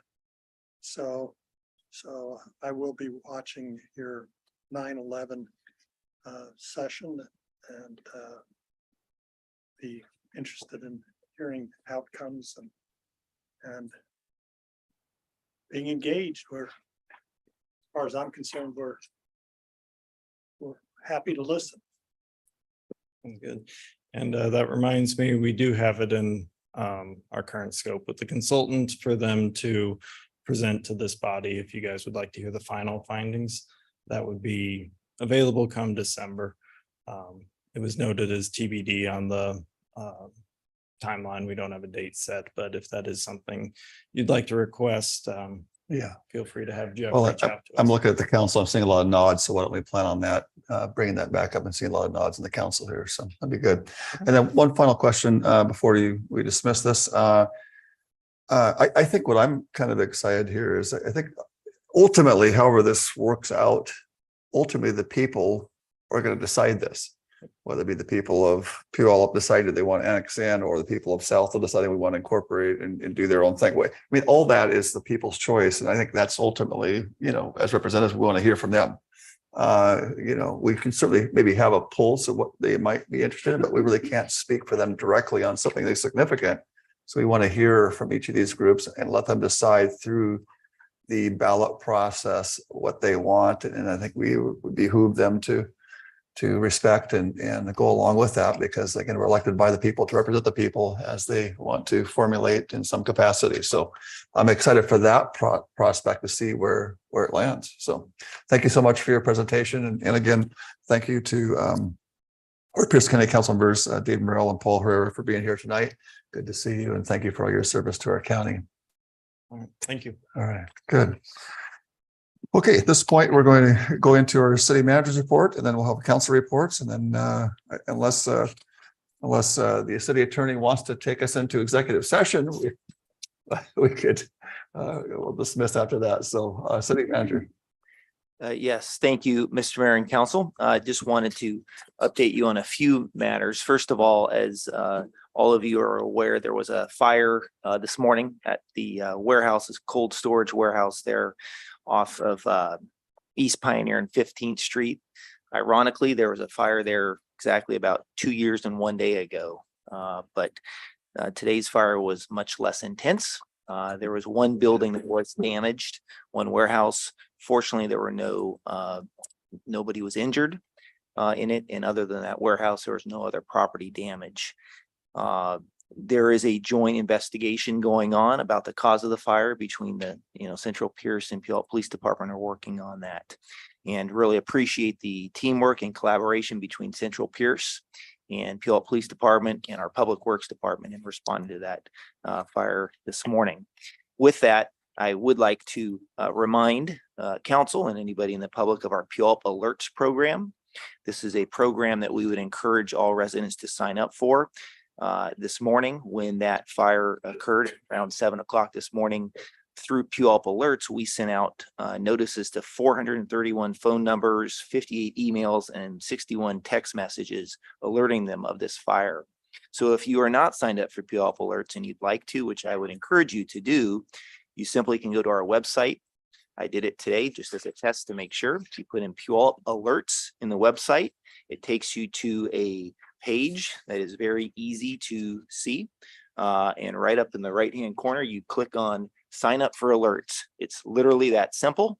And that will make sure that if you live in that vicinity, or even if it's a broader vicinity, depending on the emergency, you would receive an alert either by phone. For me, for instance, I received a phone message, a text, and an email. So you can sign up for the different ways to receive alerts, but we would highly encourage folks to sign up for that. Second matter I wanted to update you on is tomorrow at 2 o'clock at the Senior Activity Center over across Pioneer Park here from City Hall. We are having a ribbon cutting for the new HVAC system at our Senior Activity Center. Yes, and some would go, a ribbon cutting for an HVAC system, really? But this is a project that has been on the books for quite some time, and it's been some challenges along the way, but we have been resolute and diligent, council and staff. And so we're going to celebrate that tomorrow at 2 o'clock at the Activity Center that is open to the public and of course to council. So we'd love to see as many people there as possible.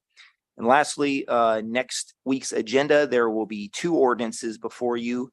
One is, two of the ordinances will be on a couple properties here in town that want to go on the historic preservation listing. We will also have an ordinance pertaining to our utility billing notice provisions. State law has recently changed due to increased heat.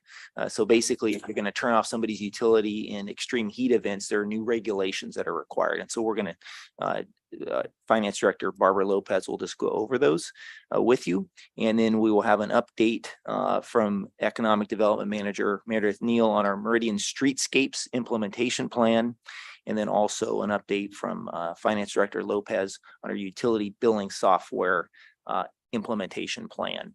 So those will be the items for next week. So thank you, Mr. Mayor. Thank you, City Manager. I just signed up for Puyallup Alerts, so got that on there, so ready to go there. So thank you so much. All right, let's see. Councilmember Ferris. Thank you, Mr. Mayor. Sure. So this is just a bone I have to pick, is that I get a little bit aggravated when citizens come in here and say that we haven't been transparent about the public safety building. This is an open meeting that anyone can come to, city council meetings. We have done nothing about the public safety building that's been behind closed doors, with the exception of an executive session to buy the property, I think, for the new public safety building. You can go on to where the agendas and meetings are stored on the website, and there is a search block about midway through the page where you can just type in public safety building and you can get every single city council meeting that we've talked about this. And they started talking about this before I was on council 8 years ago. And I know I have been through more city council meetings on public safety building than I really wish I had. And you can get all the information. You just have to put in the time. If you really want the information. Also, we have a web page on the city website where it's devoted just to the public safety building. There hasn't been any kind of backdoor deals on this. And I get it that, you know, searching it is and going through the meetings is probably harder than just having a meeting where you can you know, talk to the city council member. But, you know, the work has to be done with all of city council. It can't be done with just me and Councilmember Casma in District 1 or the council members from District 2. It has to be a decision that is across the board. And because we've been talking about it for so long, it's also something that comes up when we're campaigning and we're able to get information from people that way. So, and I'm sure that once we get closer to the election where we're voting on, where citizens are voting on the bond, council members will have district meetings where we can explain what's happening and what they can, you know, set expectations and that sort of thing. But there is nothing up here that we are trying to hide.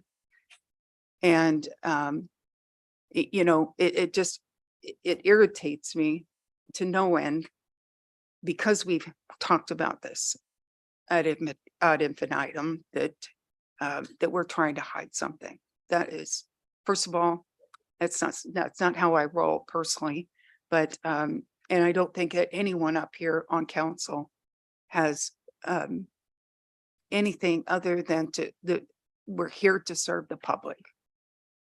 Now, there may be citizens who disagree with us on how to best serve the public, but I'll tell you, we all have the background information. We've been through this over and over and over again to the point where, you know, there's no longer any gnashing of the teeth when we talk about it or any pitchforks or anything. We're all on the same page. And we came to it at a 7-0. This is something that we think is the best for our city. So now I realize I'm starting to repeat myself and I will stop talking. Okay, thank you very much, Mr. Mayor. Thank you so much. Councilmember Palmer. Thank you, Mr. Mayor. I'll echo Councilmember Ferris on that. You know, we did have, I don't know, this year alone, we've had at least 6 meetings here at the council where we looked at the different options, and that was all done in public and vetted very carefully. So that was the process, and certainly was transparent in that way. The other thing I want to clarify too, this, you know, as the bond is for primarily, it's for a police station and a jail, but the biggest cost is the police station. So just want to clarify that. Another thing related to the upcoming bond, I want to clarify. Someone asked me the other day, you know, we're explaining that the bond, the $56 million bond, which is the amount of new property taxes that we're seeking to build the facility, is going to cost $15 a month or $180 a year for a $500,000 home. So I heard that someone was concerned that that would increase over time. And I said, absolutely not. And I want to make sure that we're very clear on that in our materials. That $15 a month is going to be $15 a month 20 years from now. That doesn't increase, period. So I want us to be very clear. I just saw that, you know, I heard that. I go, you know, if that's a concern, we need to address it. So, you know, if someone's concerned about it escalating over time, but no, that is not the case. So I just wanted to point that out. Thank you, Paul. We don't want to over asphalt our city, so appreciate your comments. And that's, I think, everything I had to say tonight. So thank you. Thank you. Councilmember King, please. Thank you, Mr. Mayor. Sure. I ditto Councilmember Ferris and Councilmember Palmer's comments regarding the transparency and regarding the public safety building and all the meetings that we've had in front of the public regarding it. So I won't beat that drum any longer, but just wanted to end the night on my behalf on a little bit more positive note on all the amazing events that our Parks and Rec and our city as a whole put on throughout the summer. And we've had a great evening every Thursday and concerts in the park. We've had the new Thursday night market edition with the city, as well as the Saturday morning farmers market, which is one of the most popular farmers markets in the state. I've also enjoyed the cruise around Puyallup. It's always great to see all the neat cars coming through the city and for the most part behaving. I'm impressed with their behavior. Being a fellow car nut myself, I know how tempting it can be at times. So for them to obey our traffic laws is important. And just as a reminder, we're about a week and a half away from the Washington State Fair. So get ready for that. Have a great night. Thank you. Councilmember Castleman, please. Thank you, Mr. Mayor. And I, again, everyone has said before about the transparency.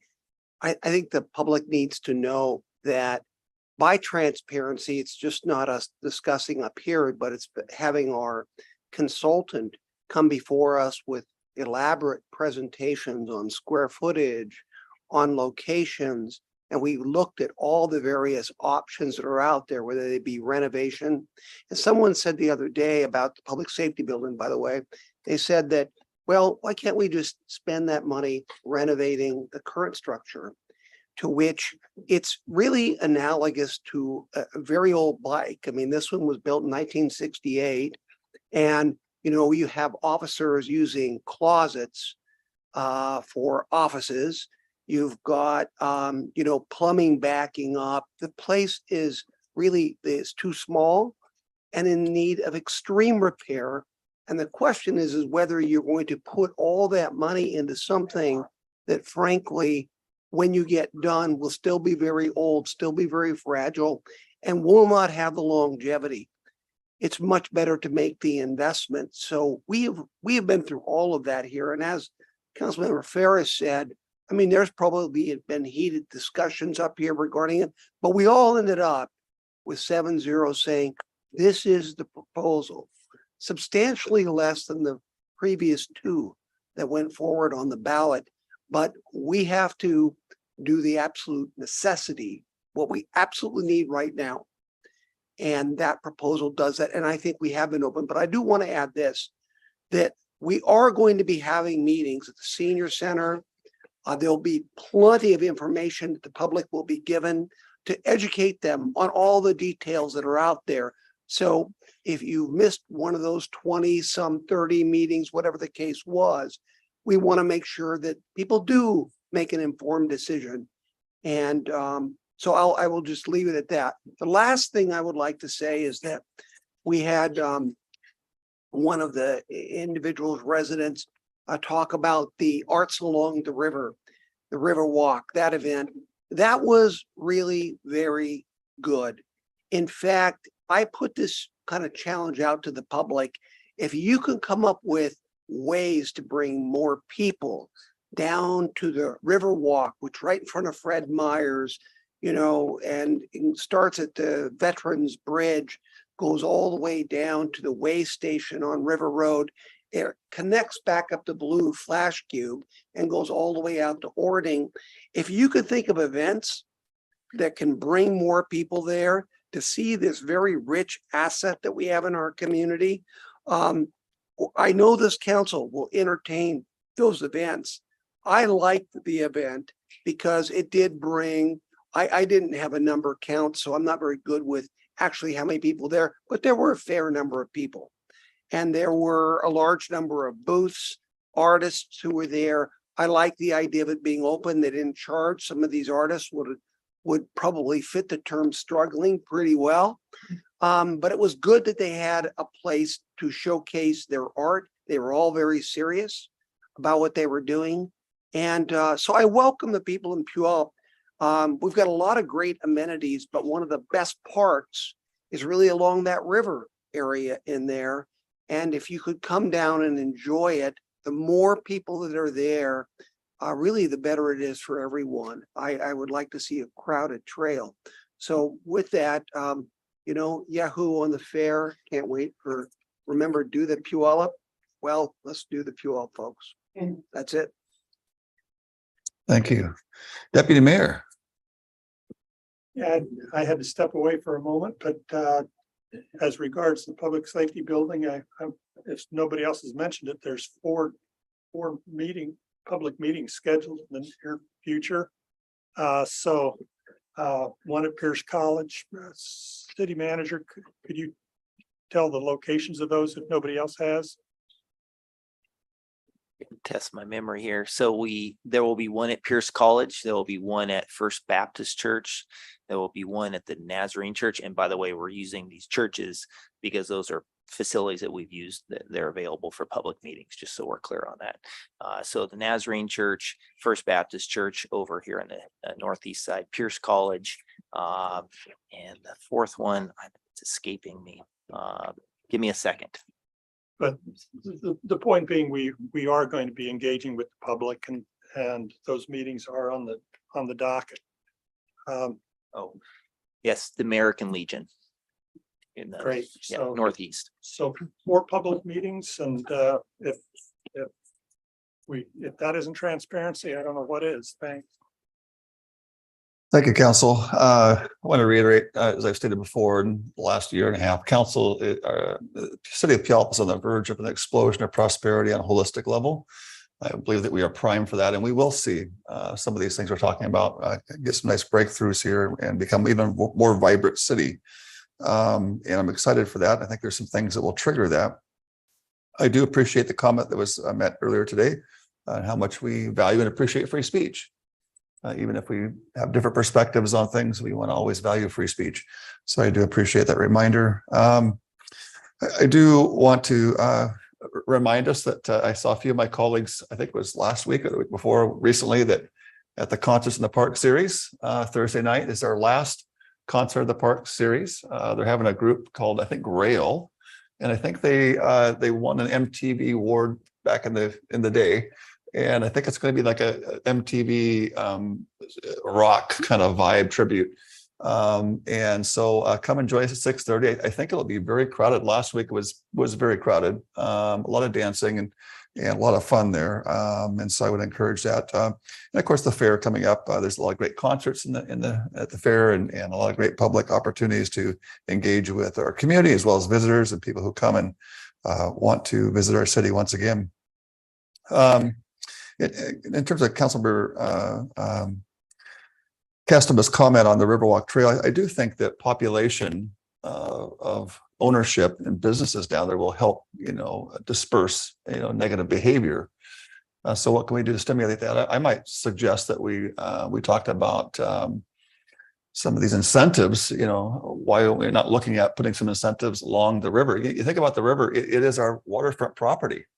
Tacoma has its bay and Seattle has its bay and other places have their lakes. This is our waterfront property. And are we doing anything to stimulate living or retail or businesses, restaurants along our most precious waterway? So I think it's an opportunity that we should be looking at. The other one that we should be looking at is it should be in our comprehensive plan. What are we doing to make some zoning changes that would allow for increased density in that area? So I sure hope we're looking at that, because I think it's our most untapped waterfront property that hasn't really been tapped. So we should be doing that river as a place of not only to acknowledge, but to live, walk, play, and do business there along the river. Other than that, I think I'm glad to be back in our meetings. Looking forward to a great fall season. And Appreciate everyone's input. And so thank you for that. Meeting's adjourned. God bless.